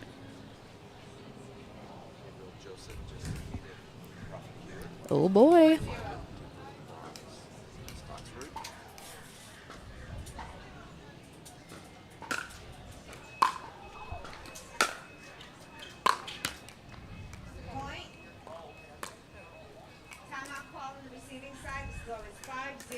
All right, we're going to have a timeout called by Johansson here. And I have to assume this is the first time I believe Anna Bright is facing Rosie Johansson. So heard her talking to some people before this matchup, trying to get a little scouting on Rosie. But I love once again having another lady in the field that's going to be a first-time pro medalist here today.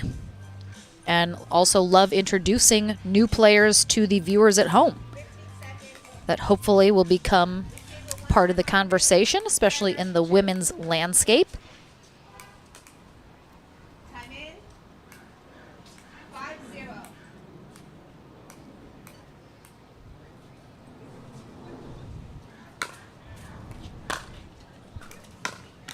Side out.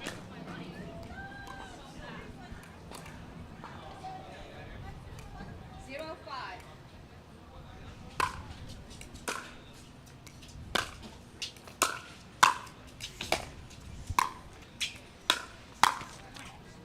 Side out.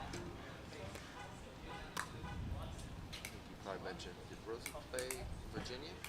Yes, she did. Mm-hmm. It's high-level tennis right there.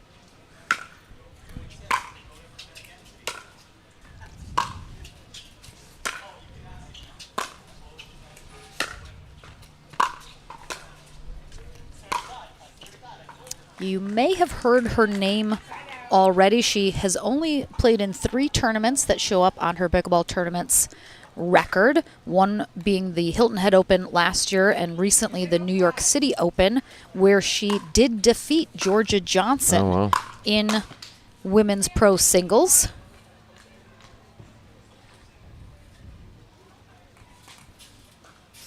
So she is very new on the scene, but again, this will be her first ever pro medal. So great accomplishment for her this weekend. Reppin' Rally. Do you familiar with Rally? I am not.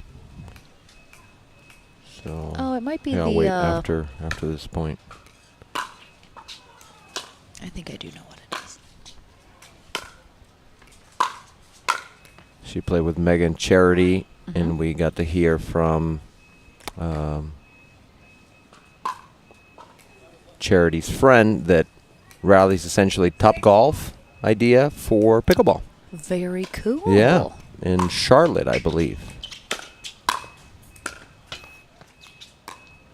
Oh, yeah, that's a nice spot. Oh, she almost got it. Got it.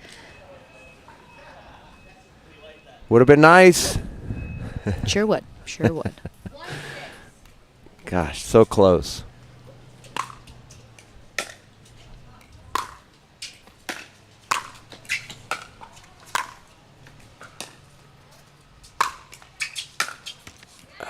Well played from Bright. She had that down the line, backhand, lined up, just misses it, but smart throwing up a lob there. 2-6.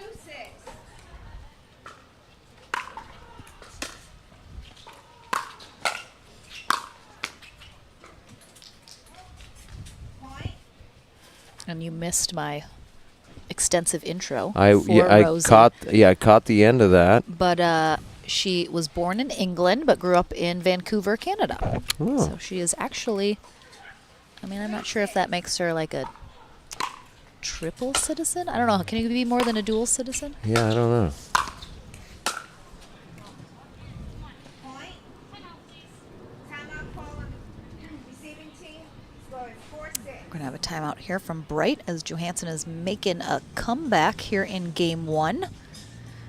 We talk a lot about when new players face each other, there is a feeling out period. So Bright kind of came out a little quicker here in this first game. It seems like Johansson has started to figure a little bit out about her game and counter that a little bit better, and how important it is to be able to make those in-game adjustments, especially with a new player. I think is just bless you. One more? Oh, just one. Just one. Coming 3. Oh, you're normally a 3 sneezer? Yeah, I'm a. Wow. Yeah, so. I'm like a 2 generally. Yeah. 3's excessive. Take it down a notch. Sorry, man. everybody. You're just trying to show off. Just- Time in.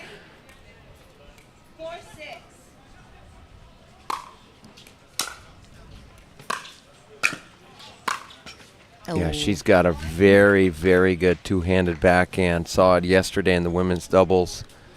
And again against Brasha, where she pushed Brasha to 3.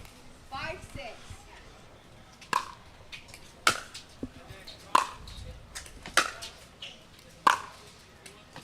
Yeah, those are nice. Yep, good shots. Seems like she might have, I'm not sure how long she's been playing pickleball, period. Obviously in the pro scene pretty just recently. Mm-hmm. But she already seems to have such a good recognition of when to come to the net, where she's putting her shot. So it's awesome to see the tennis players kind of transition over and pick up the nuances of pickleball very quickly. Yeah, and for some tennis players, if they played a lot of doubles in college, certainly they're going to feel a lot more comfortable at the net or the kitchen line versus somebody who strictly played singles, maybe not a lot of doubles.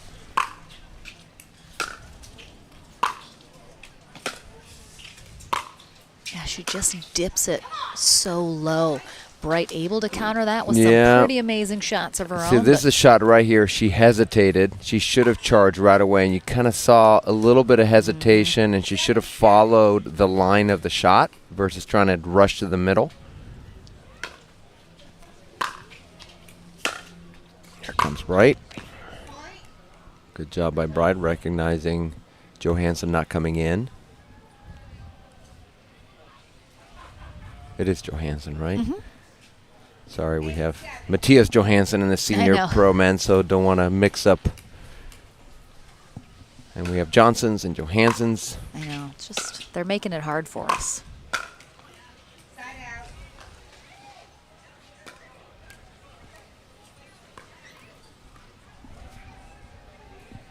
Johansson within 1 here.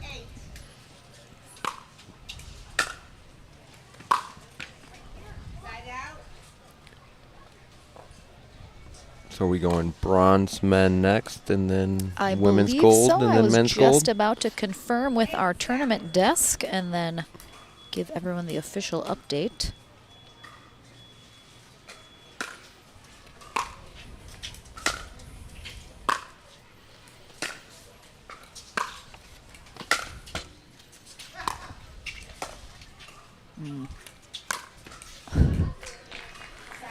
She tried to lob, but it was so short, and then the wind kind of pushed it down as well. I was about to repeat her line from earlier. Was that a lob? Was that a roll? We will never know. We'll never know. It's a mystery.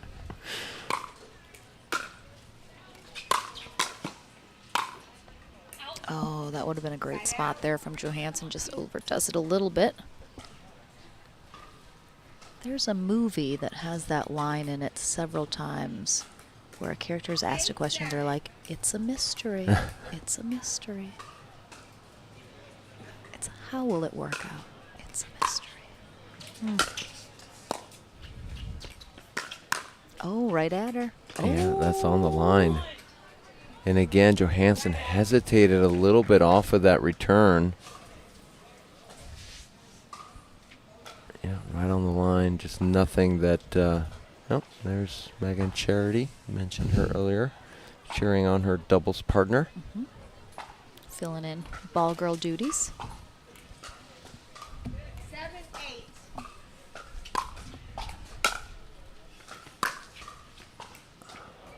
Good deep return from Bright. I didn't know if it was going to stay in.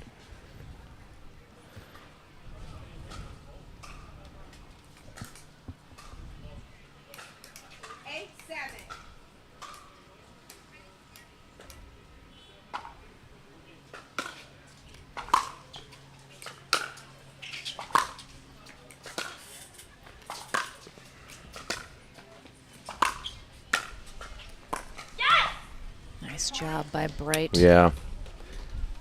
Coming in there. It's always interesting because Bright knows to get up to the net, knows to try and work that in as quickly as possible. But then sometimes when you play a different opponent, your strategy changes a little. So because Johansson is hesitating a little bit more coming up, it almost forces Bright to then hesitate as well. Right. Because she doesn't want to get caught. And it's an interesting dynamic to watch players kind of shift what we normally see from them based on who they're playing. Yeah, I'd like to see Bright continue just to stay aggressive and come in as much as she can. Again, it just puts so much pressure on your opponent when you're constantly coming in, forces them. Oh, that's going to help a little. Court winner. 1 point away from game point here.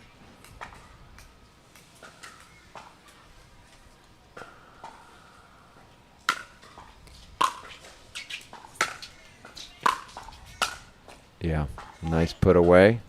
Game point number 1. I just looked up my movie quote that was driving me crazy. It's from Shakespeare in Love, which is one of my all-time favorite movies. There you go. I knew it from something so well, and I couldn't. That's why I place didn't it. recognize it. So sorry. Shakespeare in Love. Shout out. Haven't seen good. it. Oh, so good. It's so good. All right, we have a timeout here from Johansson, who's going to chat a little bit with Megan Charity. As Anna Bright is at a game point here in game 1 of this bronze medal match. Again, Mary Brasha has gotten herself a repeat spot in the gold medal match, similarly to last weekend in SoCal. And Anna Bright's looking for a rematch again. She's going to have to get through newcomer Rosie Johansson, though, first. Receiver, no timeouts remaining. Server, 2. Oh, excuse me, 1. Time in. 10-7.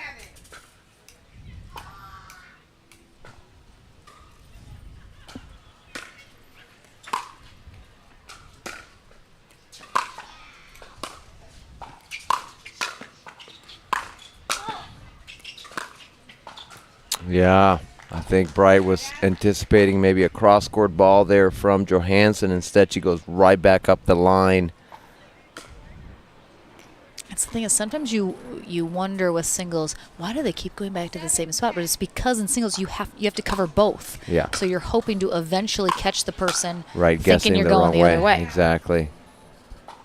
You know, the sort of, they couldn't possibly go there a third I know, time, right? and A then they do. fourth time. Yeah, yeah. 10-7. Another Little bit game point chance, though, for Bright.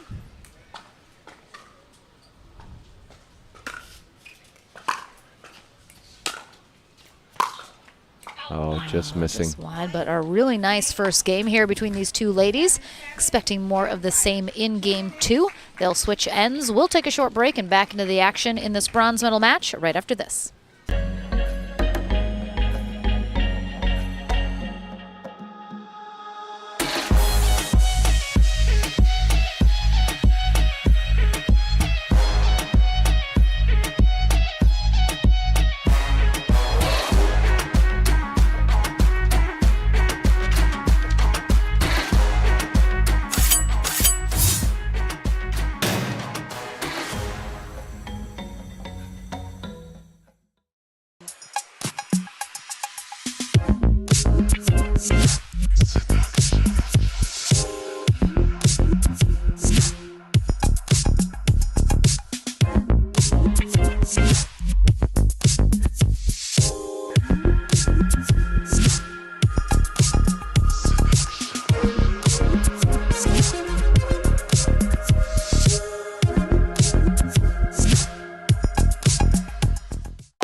Welcome back, everyone. Game number 2 about to be underway here for our ladies' bronze medal match.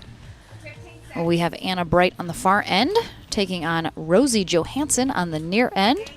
As we mentioned before, Johansson, 24 years old, from Vancouver, British Columbia. Played tennis at the University of Virginia and also represented Canada in the Fed Cup in her junior days. Wow, that's awesome.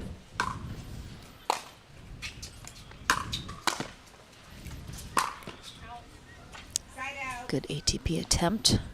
It will be her very first pro medal here this weekend.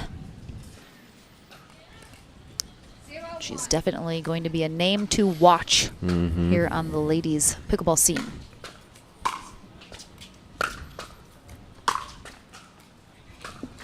Yep. Great spot.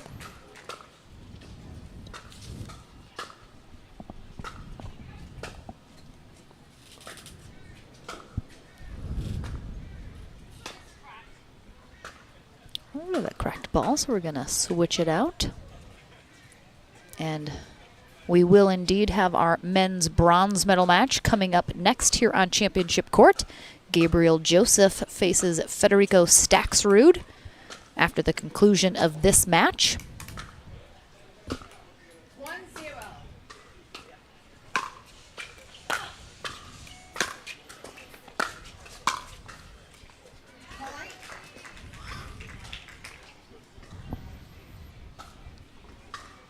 Dylan Frazier has secured himself the spot in the gold medal match for the men. Mary Brasha in gold for the ladies. A little long there from Johansson. 0-2.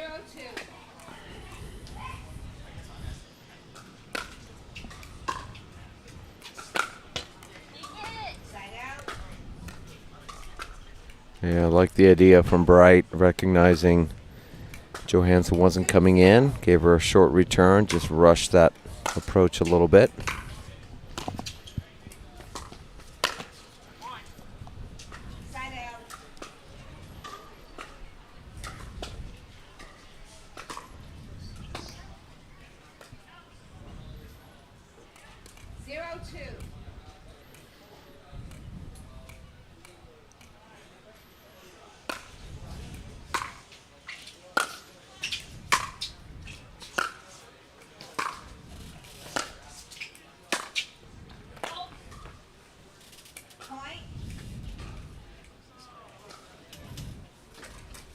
Johansson just has some really impressive shots. Yeah, her two-handed backhand is so good. 1-2.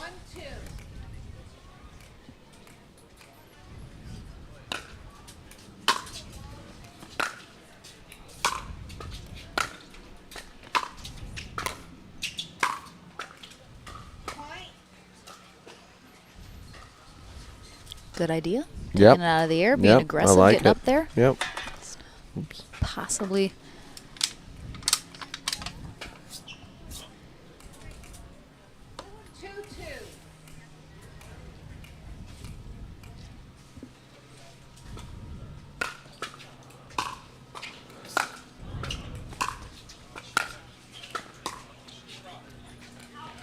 Oh. Man.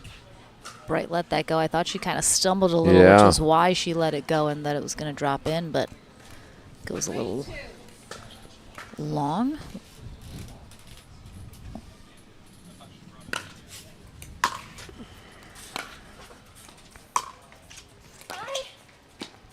Oh, I like the shot from Johansson, but just great job from Bright to pick that up and not just pick it up, but actually hit a good shot.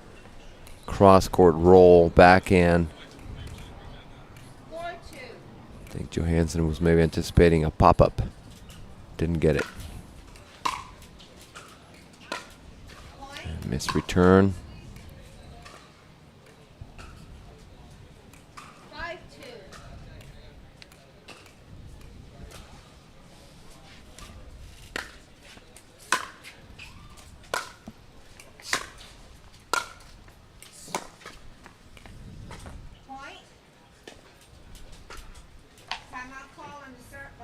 Weaver.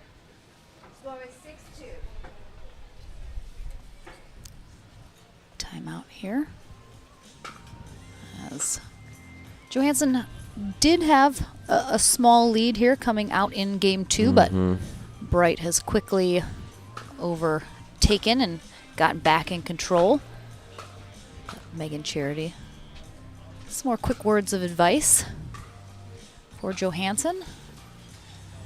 Johansson will need to win this second game to try and force a third. Otherwise, she will be our bronze medalist here today, which again, still a very impressive day for her. Server 2. Time in. 6-2.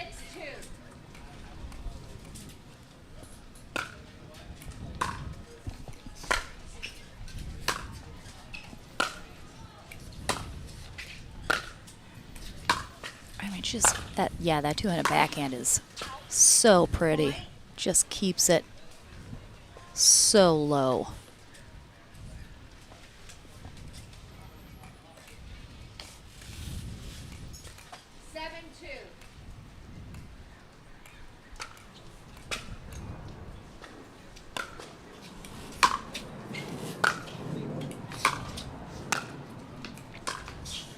Yeah, good deep volley from Bright.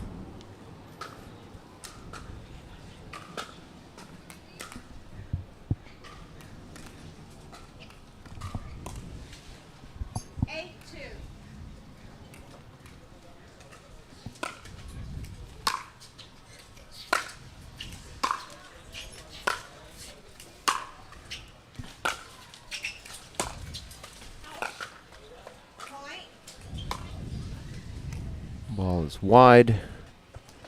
Yeah, Johansson, it seems like everything is really coming together, and then just on the last shot, she's pushing it just a little deeper wide.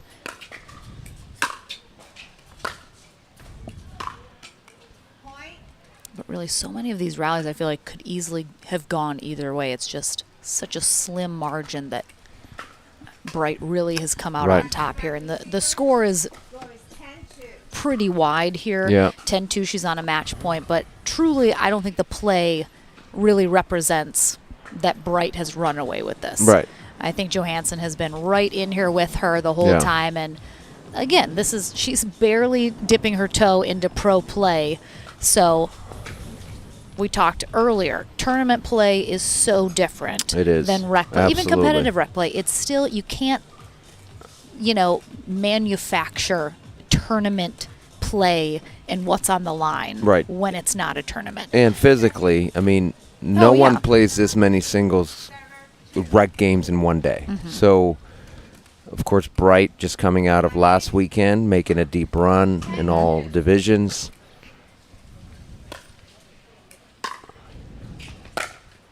Physically, you're more prepared, right, to make deep runs like this. And so I'm sure fatigue is playing, a part in this.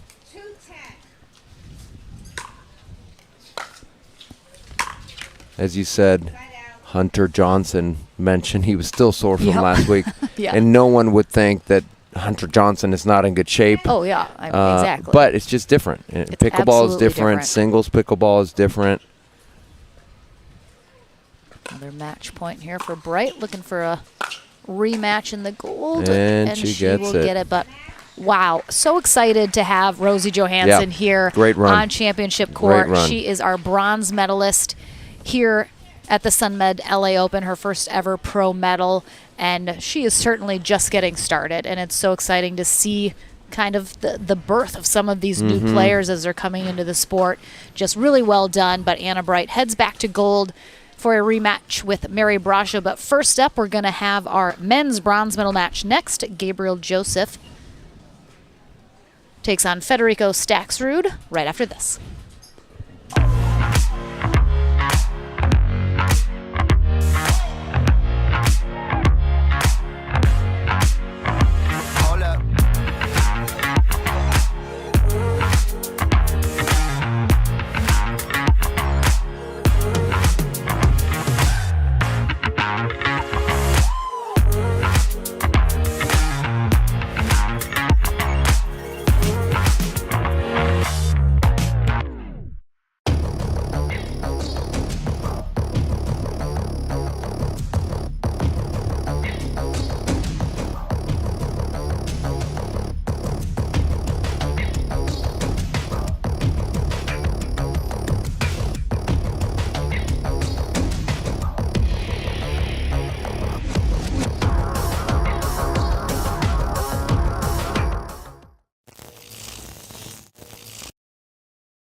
If SoCal has you wondering, where do I begin? Start here.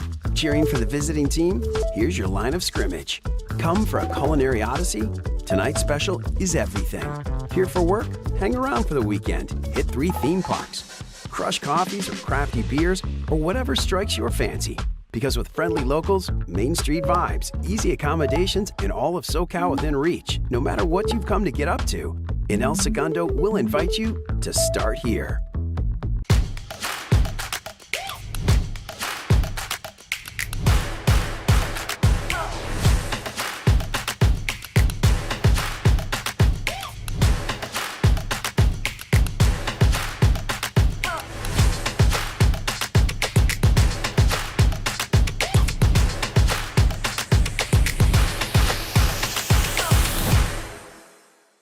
The APP SoCal Classic is brought to you by Pickleball Central, the Pickleball Superstore, catering from beginners to pros. Yola, for the champion in you. SUNMED, the official CBD sponsor of the APP. Keto Crisp, a delicious blend of healthy fat, protein, and energy to fuel your day. It's about what you can do, not what you can't. Welcome back to the Franklin Studio. Lauren McLaughlin here with Anna Bright, and you are heading back to Gold for another rematch with Mary Brasha. So this is the first time you've played Rosie Johansson in pickleball, but you were just mentioning your schools played each other in tennis, so you kind of know of her. What were you expecting coming into this match today? I knew she had an absolute battle with Mary earlier today, so I knew she was a really good player, and she was a really, really good tennis player. We have a mutual friend that we're both very close to. The friend started at Cal, then transferred to Virginia, her school. So she told me a long time ago that Rosie was addicted to pickleball, so I knew it was only a matter of time until we played. And she's a great player, and I'm sure she's just going to keep getting better, and we'll play many times. When you're facing a new player for the first time, is there always a bit of a feeling out process to their strategy and how you may need to adjust yours? Yeah, absolutely. I think if, I played back-to-back, so against Mary I played a little differently, a lot more net rushing, but Rosie was staying back more, so if I didn't have a ball I wanted to approach on, then I could stay back. It's definitely a feeling out period. It depends on the player, how I play. You're going back into Gold to face Mary once again. Is there anything you're thinking about going into Gold now? So you took her on twice last weekend as well in SoCal and in the winter bracket final here. Is there any little tweaks you feel you need to do to be able to make the difference to come out on top in the Gold? Honestly, no. I think I need to win the toss. I think that would help me to be on the side I want. But she played great. We both played I was really happy with this match as compared to our matches last week. And not that I played badly last weekend, but I played better. I just felt more confident. So try to maintain that level. Just have to hope she doesn't redline in the third game. All right. Well, we will see you in that gold medal match in just a moment. But our men's bronze is coming up first. Gabriel Joseph takes on Federico Staksrud as we are winding down our day here at the LA Open, so don't go anywhere. More pickleball still to come.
If SoCal has you wondering, where do I begin? Start here.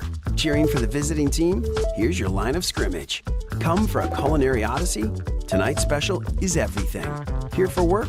Hang around for the weekend. Hit 3 theme parks. Crush coffees or crafty beers or whatever strikes your fancy. Because with friendly locals, Main Street vibes, easy accommodations, and all of SoCal within reach, no matter what you've come to get up to, in El Segundo, we'll invite you to start here.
Welcome back, everyone, as we are winding down our day.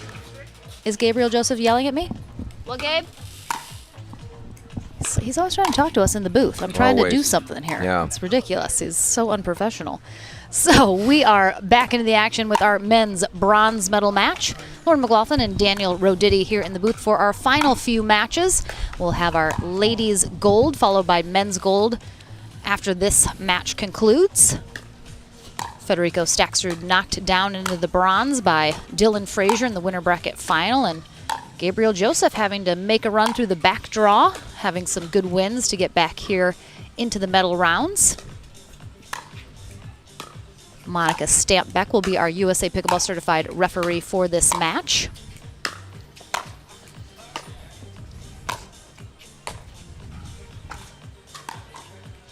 Should be a good match. I'm I'm unsure what to expect from this. I feel like I know kind of separately what to expect from these two players. And I know they have played each other before, but I don't think extensively. So I'm not really sure. I'm not sure how this is going to play out. What are you thinking? Excuse me. I think anytime Joseph is on the court, it could be he could run away with one, and then Federico run away with the next one, and then a close third game, right? I mean, we seem to be saying that a lot, but it's gone that way a lot for Joseph, and so it's it could go. I mean, it's really hard to predict. I mean, yeah, I mean, Joseph is a very streaky player, as we mentioned earlier. His results can be wildly different. Yep. I mean, I can predict that there's going to be a lot of speed on the court for sure, and some great shot making, but we could see a lot of errors, missed returns, just because of the pressure of both of these guys being able to pass so well. We might see some missed returns as a result of that. And, you know, Gabe's got a big serve. So does Federico. They both really lean into their serves. All right, looks like our gentlemen are ready to go. So let's get weird, people. It's always kind of the end of the last day when... Are you starting to feel a little... You know, when you get really, really tired and then you just get, like, weird and silly and a little off the rails? Like, that always kind of feels like it happens at the end of the last day because it's really long days. It is. A lot being said, a lot of pickleball watched. I just feel like at a certain point I can no longer be responsible for what I say. Well, you do this a lot more often than I do, so...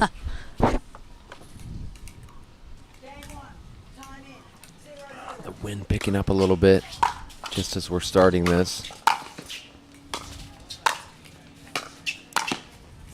Yeah, great get. And you know all too well, I mean, Joseph can have a great run through a tournament and he can have a terrible run. Yep. Right now he's having a pretty good run. Yep. He's had some really good wins, so he's got to be feeling fairly confident coming into this match. So I expect he'll be playing accordingly.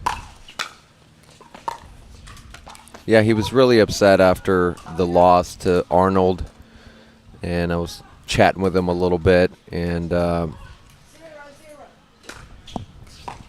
you can let that frustration carry over, or you can let it fuel you. And I just told him, I said, look, I know you're upset. That's got to become your fuel for the rest of the tournament, that you're so upset, you're going to do everything you can to get back to the medals, and here he is. Did it the hard way, as we like to say, when you have to go through the back draw. And beating some really good players. I mean, certainly, even though it was the back draw consolation bracket. Easier. No, because everybody's upset that they're there and they want to win badly. Took out Ignatowicz, took out Rafa Hewitt before getting to this match. So beating some really, really good players.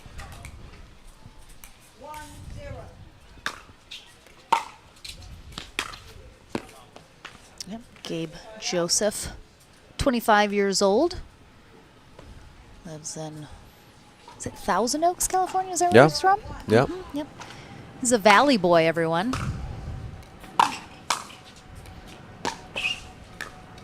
Oh my gosh. Come on. The slides.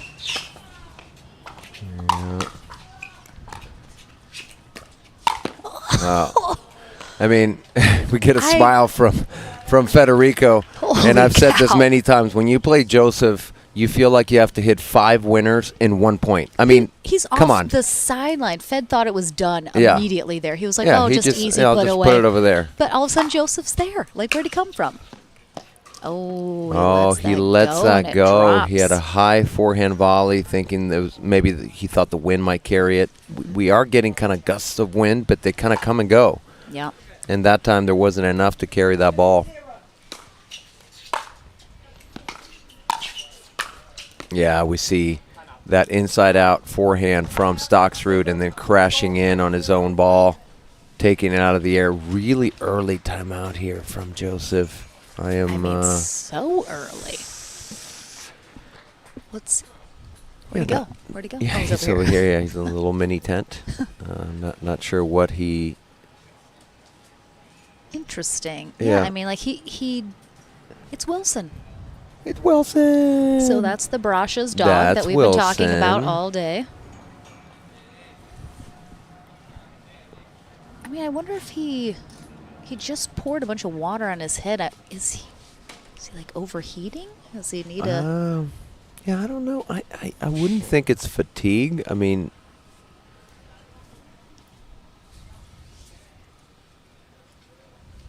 yeah, maybe just needed a minute to regroup. It's an interesting call that early in a match, especially when you have 2 out of 3. Yeah. Games to 11. But he had his reason to do it. Just needed to regroup. Probably doesn't want Stocksrud to run away with this game 1. Didn't quite prove effective. He slid a little bit as he got to that kitchen line. We have seen a few players kind of slip on this court a few times.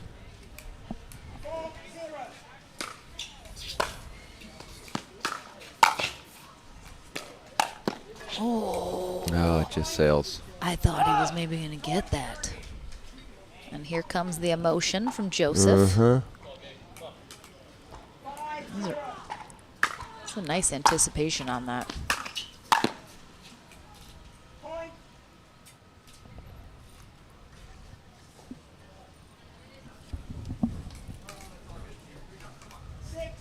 We did see this earlier. He lost fairly significantly in game 1 in a previous match and then really controlled the second one. So we kind of said at the beginning, right, this could go 11-0, 11-1 Stocksrud way, and then second game could go the same way for Joseph.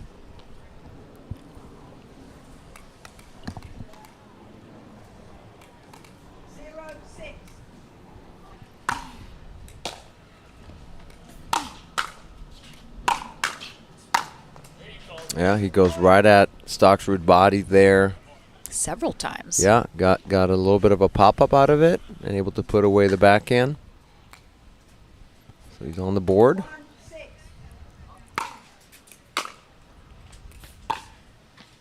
Oh, that was nice.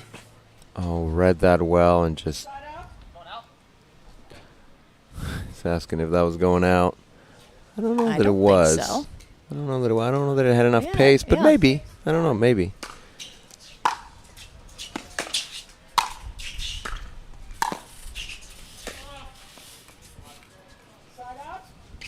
Good volley from Joseph.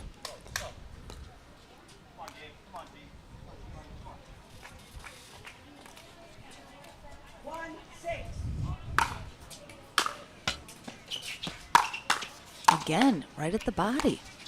He's doing a lot of that. Oh, yeah, that's nice. Too good. Too good from Joseph on that cross-court ball. Great angle. Stocks were trying to do the same, but just didn't quite get enough on it. Stocksrud, 26 years old, from Argentina. originally. Oh, Good we've deep seen serve. a couple serves get a little crazy.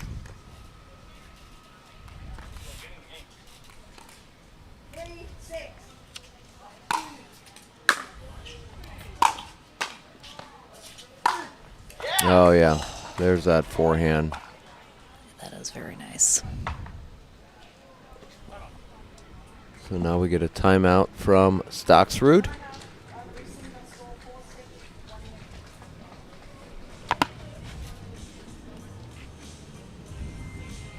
From being down 6-0.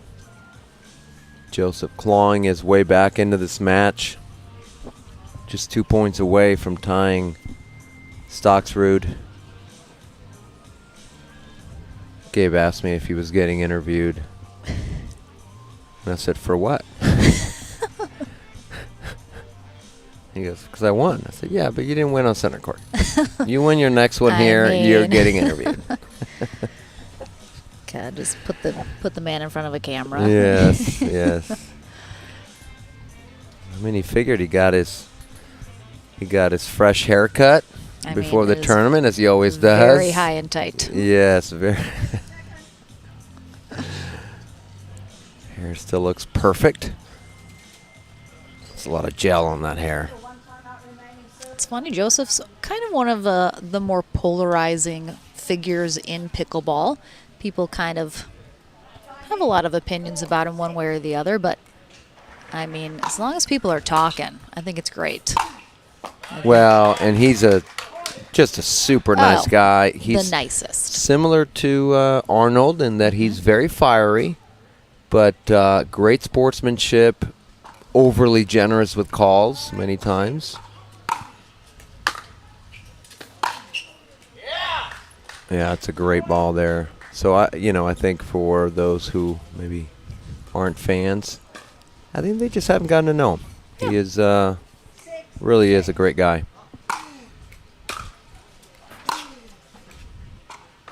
If anything, we need more personalities, not less in pickleball. So well, and it could be that he calls himself Baby Kyrgios, and Kyrgios very polarizing in tennis, but he is not like Kyrgios. He doesn't. It's more that he looks very similar. Yes. But smaller. Oh, I mean, just come on. I mean, how? Yeah, that's a great ball by Stocksrud. I don't really know what Joseph is upset about, but I mean, he got some ridiculous balls there, and there wasn't much he could do about that. Okay, quick to compliment Stocksrud on that ball.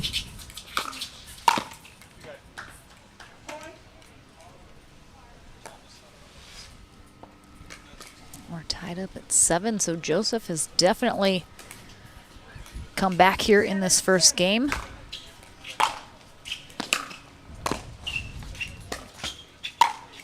Yeah, unfortunate there for Stocksrud. Clips the net, giving Joseph a chance. Is that Mr. Jack Johnson up there? No. Be here, would he? No, I don't think so.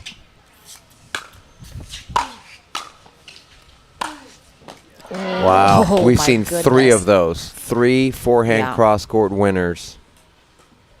We, of course, mean the father of JW in Georgia, not I the know, singer. I was like, did you mean the singer? Yeah, no. He's not I here. assumed He's no, but definitely not here.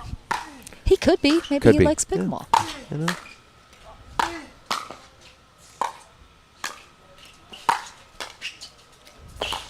Oh, yeah. Very nice. Very nice.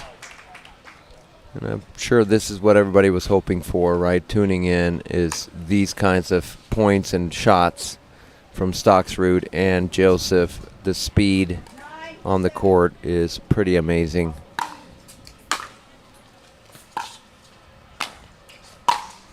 Yeah, just way too much from Joseph there. Trying to change it up. He's gone cross court a couple times. This time goes up the line, but well long.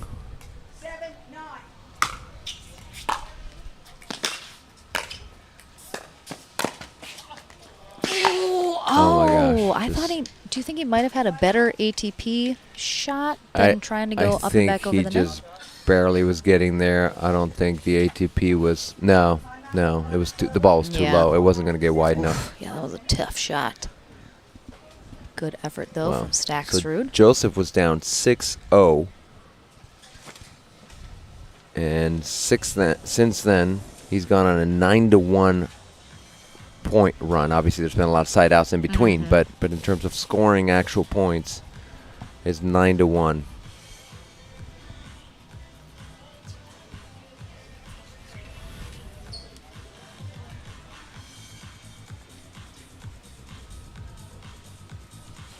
As we predicted, an exciting match so far here in Game 1 of this bronze medal match. Big shout out to SUNMED, our title sponsor here at the LA Open.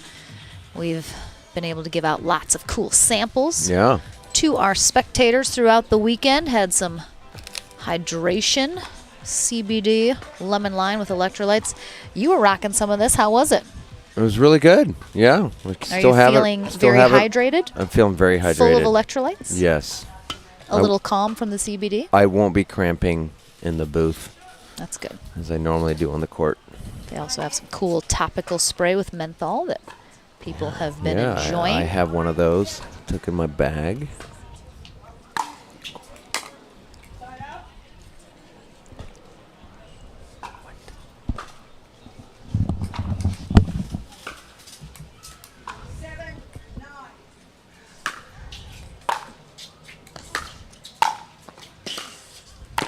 Oh, great reach from Joseph.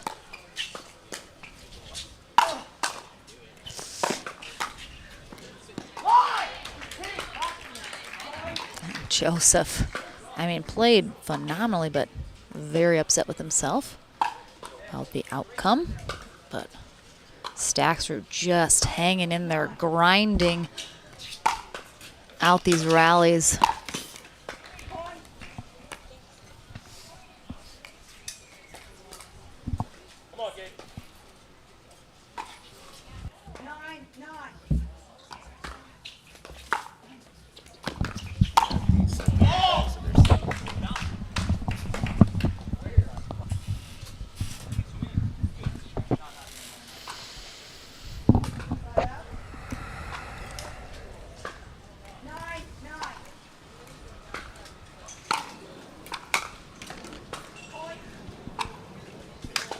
All right, so after that 6-0 hole that he was in, Gabriel Joseph now finds himself on a game point. And he will close out Game 1. Very impressive comeback. And we did get word from our tournament desk. We will just be streaming the men's gold medal match to conclude our day, as we are running out of time on the live stream coverage. So our ladies gold medal match will be played on an adjacent court. So we apologize for anyone who was really hoping to see that, as were we. Time restraints have come into play, unfortunately, so we'll certainly keep you guys updated on the progress of that match between Anna Bright and Mary Brasha. But we'll take a short break, and game number 2 here in our men's bronze medal match is going to be underway right after this.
Welcome back, everyone, to our men's bronze medal match here at the APP SUNMED LA Open.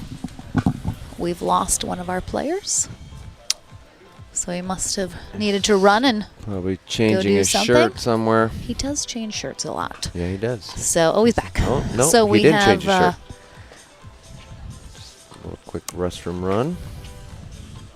Gabriel Joseph is taking on Federico Staksrud here in the bronze medal match with a chance at gold, where Dylan Frazier is waiting. Dylan Frazier going for his first ever Triple Crown here today, so that would be a very exciting outcome for him. He will have to face one of these two players to get it done, though. Gabriel Joseph, after being down fairly big in game one, Staksrud seemed to be in control, turned the tables and came out on top 11-9.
Seems, you know, we very similarly to DJ Young, Gabe Joseph, when he gets hot, it's trouble. Yep.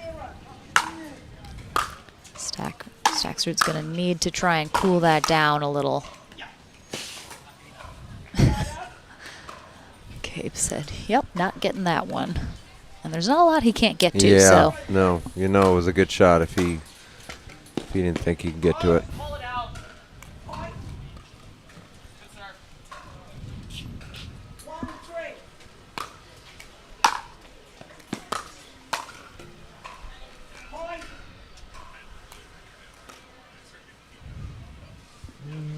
Look there.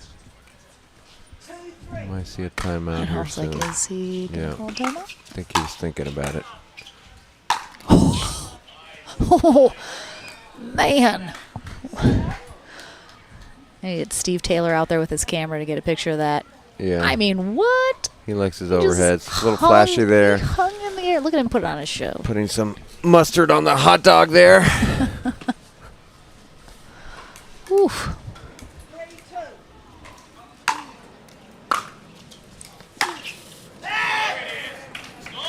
Yeah, Stocks was guessing line. Instead, Joseph goes cross court.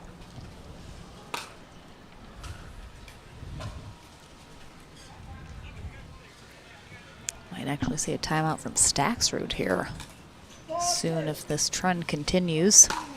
Oh. Yeah, you got up on top of that ball. Pretty high serve on that one.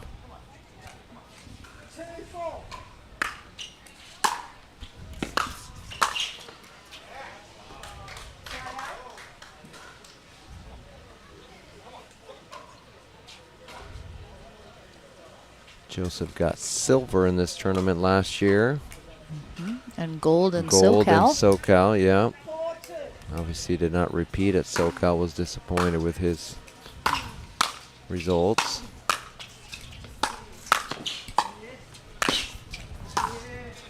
Oh, that just missed.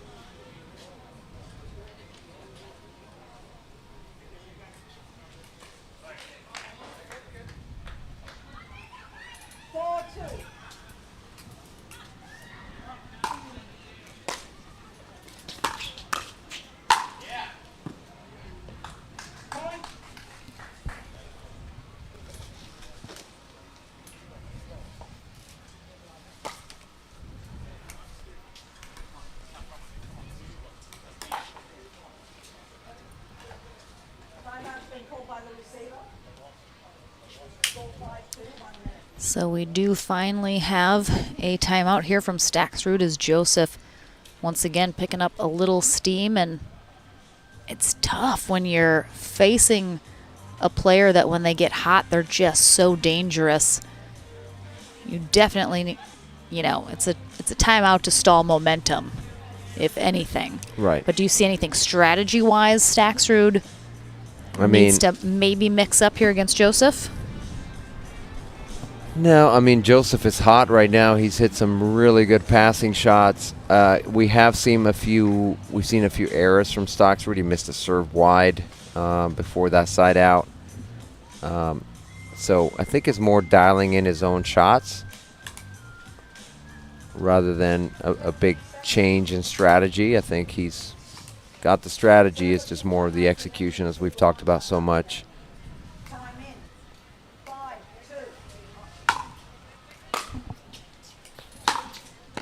Yeah, it's just, you know, there's nothing right there. Like, for example, that's a good example. Stocksford hits a decent return. Now, he does go cross-court, which I talked about before. That's part of the reason you don't do cross-court is because that line is open.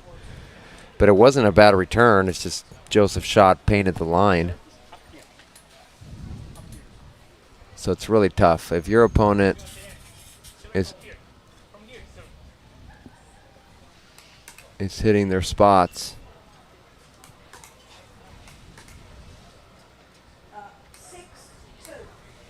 just as Frazier was when he played Stocksrud earlier.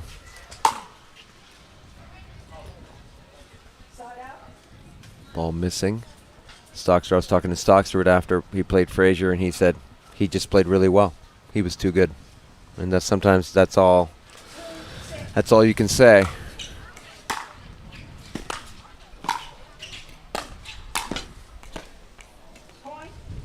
We've seen Joseph make that shot many times. That outstretched forehand. He's telling himself, "You're there." So quick update.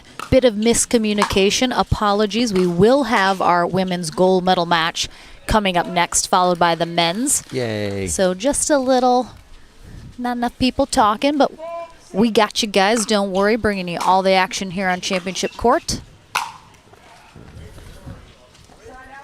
That's great. I'm sure the people want to see Brasha and Bright go at it one more time. Absolutely. That's a great matchup.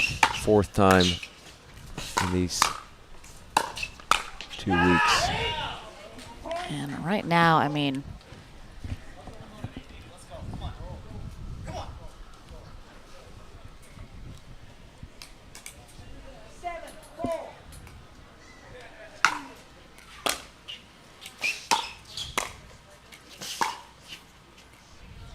yeah, Joseph was there.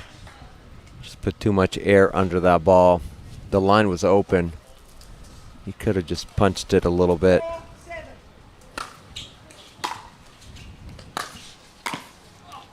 Yeah, there's that outstretched forehand volley. He's so good at that. Cuts it cross court. Very sharp angle.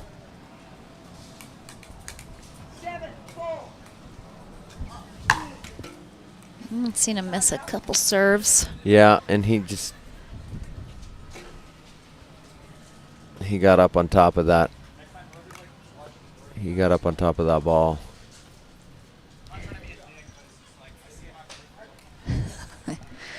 He's upset that there's people walking by. Yeah. Yep.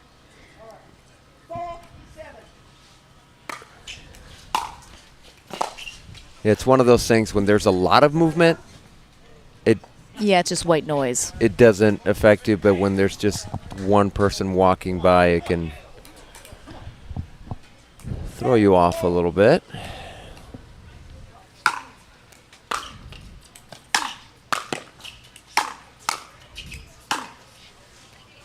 Certain players are super particular as well. Yeah, especially after they miss a shot.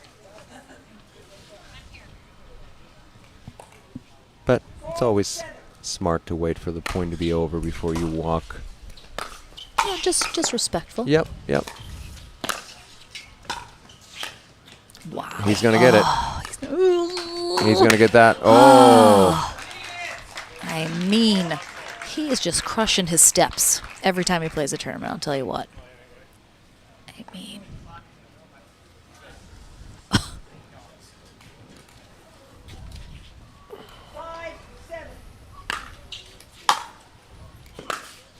There's that inside out from Stocksrud. Yeah, that ball got moved a little bit in the wind. Kind of turning Joseph a little too sideways on that. Yeah, great volley. He calls an offensive timeout. Just as Stocksrud is making a push here to tie things up.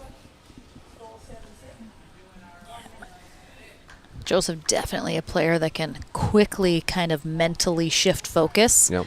So I think he kind of feels maybe that's happening and needs to just reset himself before he tries to potentially close out this bronze medal match here in the second game.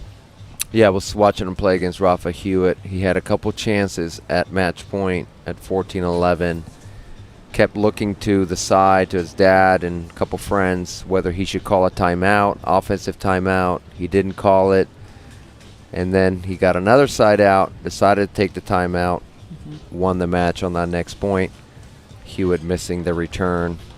I'm sure he's hoping for a similar result here. Of course, he doesn't have a match point, but he is trying to inch closer to that. We've talked a lot about those offensive timeouts. Just regroup, take your time, especially, you know, he missed a serve this last time. Oh, he misses another one. He does have the wind at his back. And again, you miss in the net. And so sometimes on the next one, you give it a little more air. Yep. Oh, boy.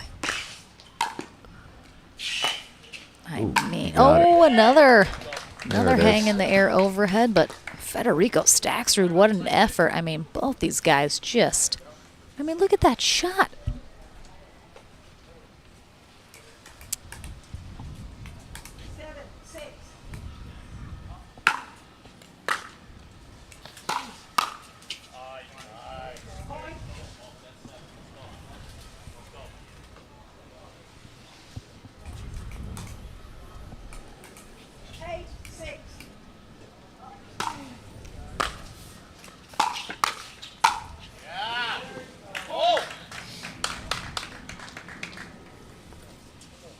Great job.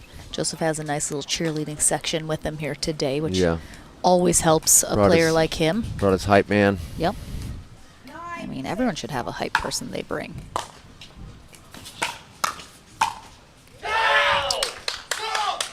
And he gets match point here. Checkout time, he says.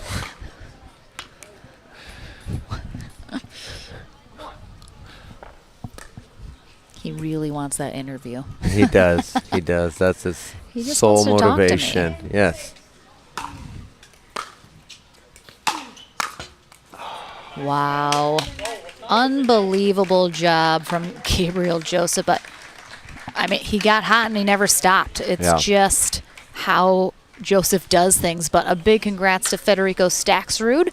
Falls probably a little shorter than he would like to here, but he is our bronze medalist here at the SUNMED LA Open. I'll head to the Franklin studio to talk to Joseph, and our ladies will fight it out for gold right after that.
Welcome back to the Franklin Studio. Lauren McLaughlin here with Gabriel Joseph, who you got silver last year at this tournament, and now you're hoping to make a little repeat. I think you fell a little shorter than you wanted to last weekend in SoCal, so you're coming back. Did you have a little extra motivation to have a little better performance just for yourself here this weekend? I mean, I had to make up for Father's Day last weekend, so.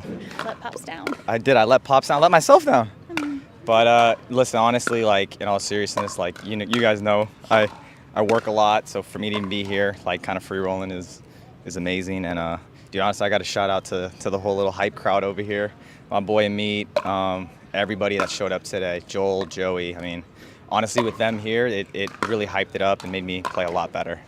We always talk about, you're an emotional player. You want to be hyped. You want to feel kind of energy, which I think can be hard sometimes when, there's not as many people here today for singles. It's a Sunday. It's getting close to the end of the day. So how important is, the hype, the energy to be able to feed you? And when you don't have it, how do you get it? I mean, it's everything. I mean, I got everybody watching back home. That's true. A little special somebody too watching. So, but no, the energy, I mean, I feed off of it. When it's like quiet, boring, and the thing is too, like you said, I mean, we're playing singles. It's just two people out there battling. Like, it gets lonely, and sometimes you got to create your own energy. And sometimes I definitely find myself being guilty of not bringing it, sometimes, and that kind of leads to bad play.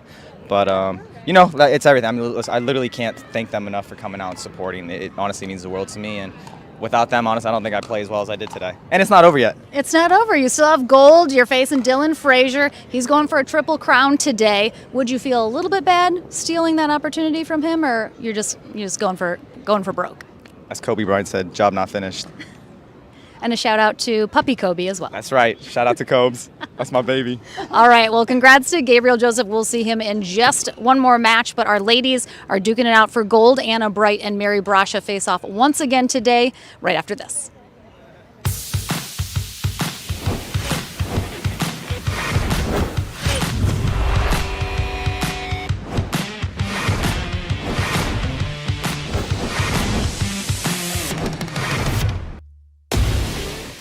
So ready for next gen. This is Next Gen Pickleball. I'm so ready for the Next Gen Tour. Super excited about next gen. I can't wait for the APP Next Gen Tour. I'm super excited for next gen.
right, welcome back, everyone. Our final match for our ladies about to be underway here in the gold medal match.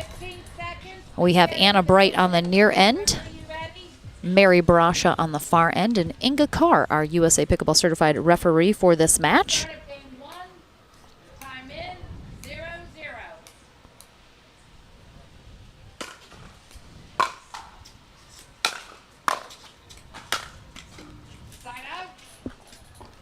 So, last weekend in SoCal, Mary Brasha and Anna Bright faced off in the winter bracket final and gold. So this is the exact same situation as last weekend. Brasha came out on top both matches last weekend and has already come out on top in the winter bracket final here. So she comes into this gold medal match undefeated. So Anna Bright would have to beat her in the 2 out of 3 portion and then a tiebreaker match to 15. In order to secure herself a gold and get the double dip.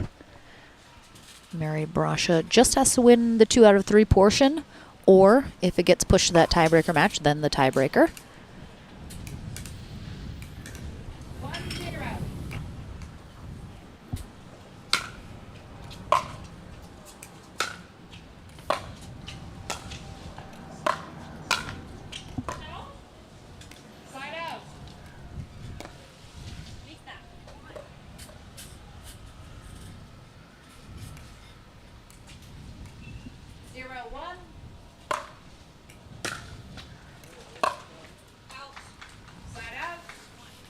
Brasha in last weekend and the winter bracket final just really was working those passing shots just so nicely. And I think Bright knows that, so she's going to have to counter that. Yeah, Bright did a good job in the winter bracket final here, moving in on a lot of her shots and a lot of her pass attempts. Oh, it just sails wide for Brasha. Yeah, she's just seems to be pressing a little bit here to start game 1.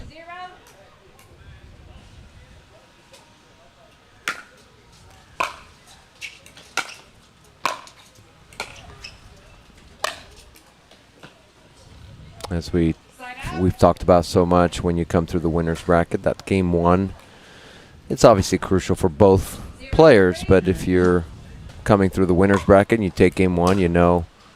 Yeah, it puts a lot on the plate of your opponent. Yeah, you know you're going to have basically 3 chances to get 1 game. And on the other side, of course, it's the same. You know, Bright wanting to take this first game, apply some pressure. Just misses with that pass attempt.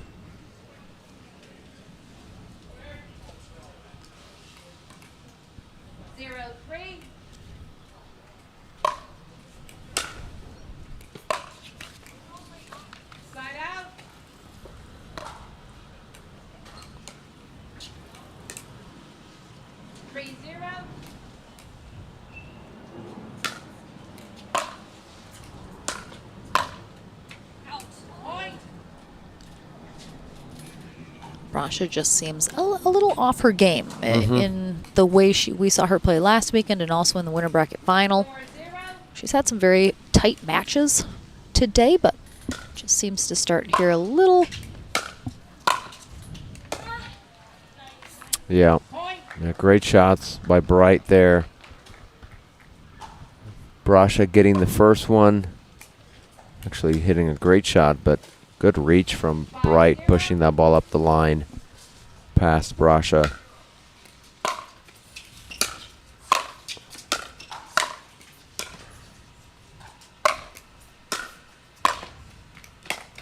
Ooh. I mean, we saw it a little bit earlier when either Staksrud or Joseph did so much and then didn't come out on top.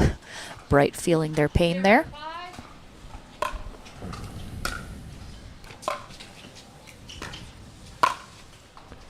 We've seen that same missed shot cross court carrying she's too so wide. Underneath it. Yeah. She's hitting it absolutely from, you know, bottom up You instead know, of we coming across. we have a little bit of a, I don't know, the wind is shifting, but Oh my yeah, goodness. great get from Bright, but Brasha ready for that ball. So I think the wind could, so it's definitely from near court to far court, but I don't know if there's an element of right to left a little bit. We've seen a couple of the shots from Brasha just kind of carry way too far. Wow, just pushes that long. Yeah, she's just not finding her spots right now. Yeah, yeah.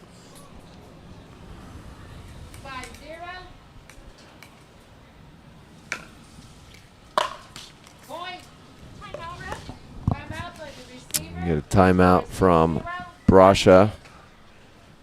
That serve from Bright was really short, even though she's got the wind behind her. I don't know if there's just a little bit of nerves knowing you have the lead. Sometimes we've talked about this last week where we saw Brasha get a little tight when she was kind of saw that finish line inching closer, when she would get to that 7th point, and her serve got a little tighter. I noticed that from Bright a little bit in this last serve, just really short. Yeah. Or maybe she's just, because of the wind, not wanting to be overly aggressive and miss long, so maybe it compensated. But still worked out for her. She got the point. Yep. Sister Maggie just walked over to give some words of encouragement. Yeah. Maybe a little advice from something that she's seeing in the sidelines. Maggie looking ever the Southern California girl in her nice big sun hat. Little straw hat, flip-flops.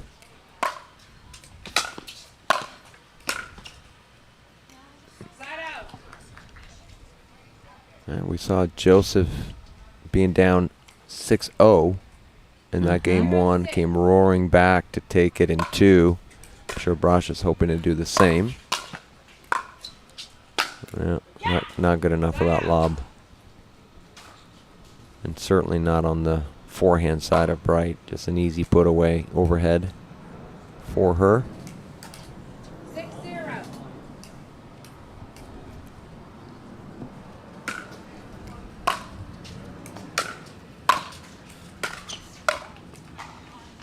We saw a little bit in the winter bracket final. Bright sometimes she's just hitting it right to Brasha. Yeah.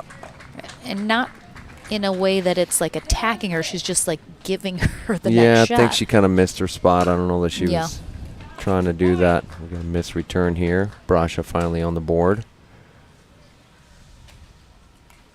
1-6.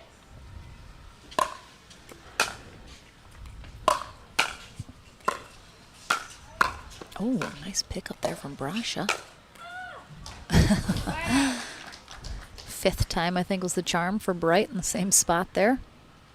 Yeah, I was surprised Bright went back to the backhand side. It worked out for her, but she could have rolled out across court a little more.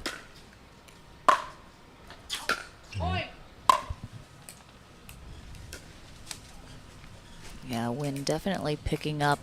And players mentioned yesterday it was a little swirly here on center court, so I'm sure it's a oof. Yeah, it's a great passing shot from Bright. We saw Brasha did. We saw her do that to Bright a few times in the gold medal match. This time Bright returning the favor. Beautiful cross-court backhand to give herself an 8-1 lead. 8-1.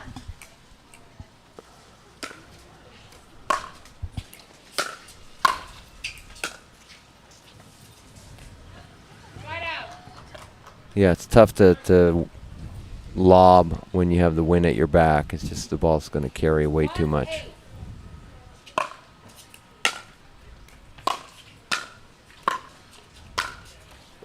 Side out.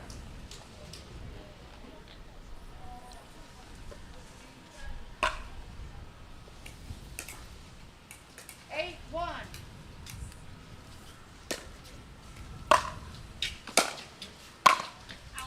Point. Yeah, Brasha just making errors that we didn't see her make in the winter bracket final. Again, missing wide with that cross-court backhand. 9-1.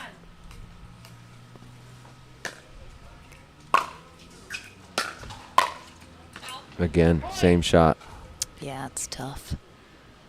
Brasha, 22 years old, recently graduated from Biola University with a degree in film. 10-1. Played tennis there as well.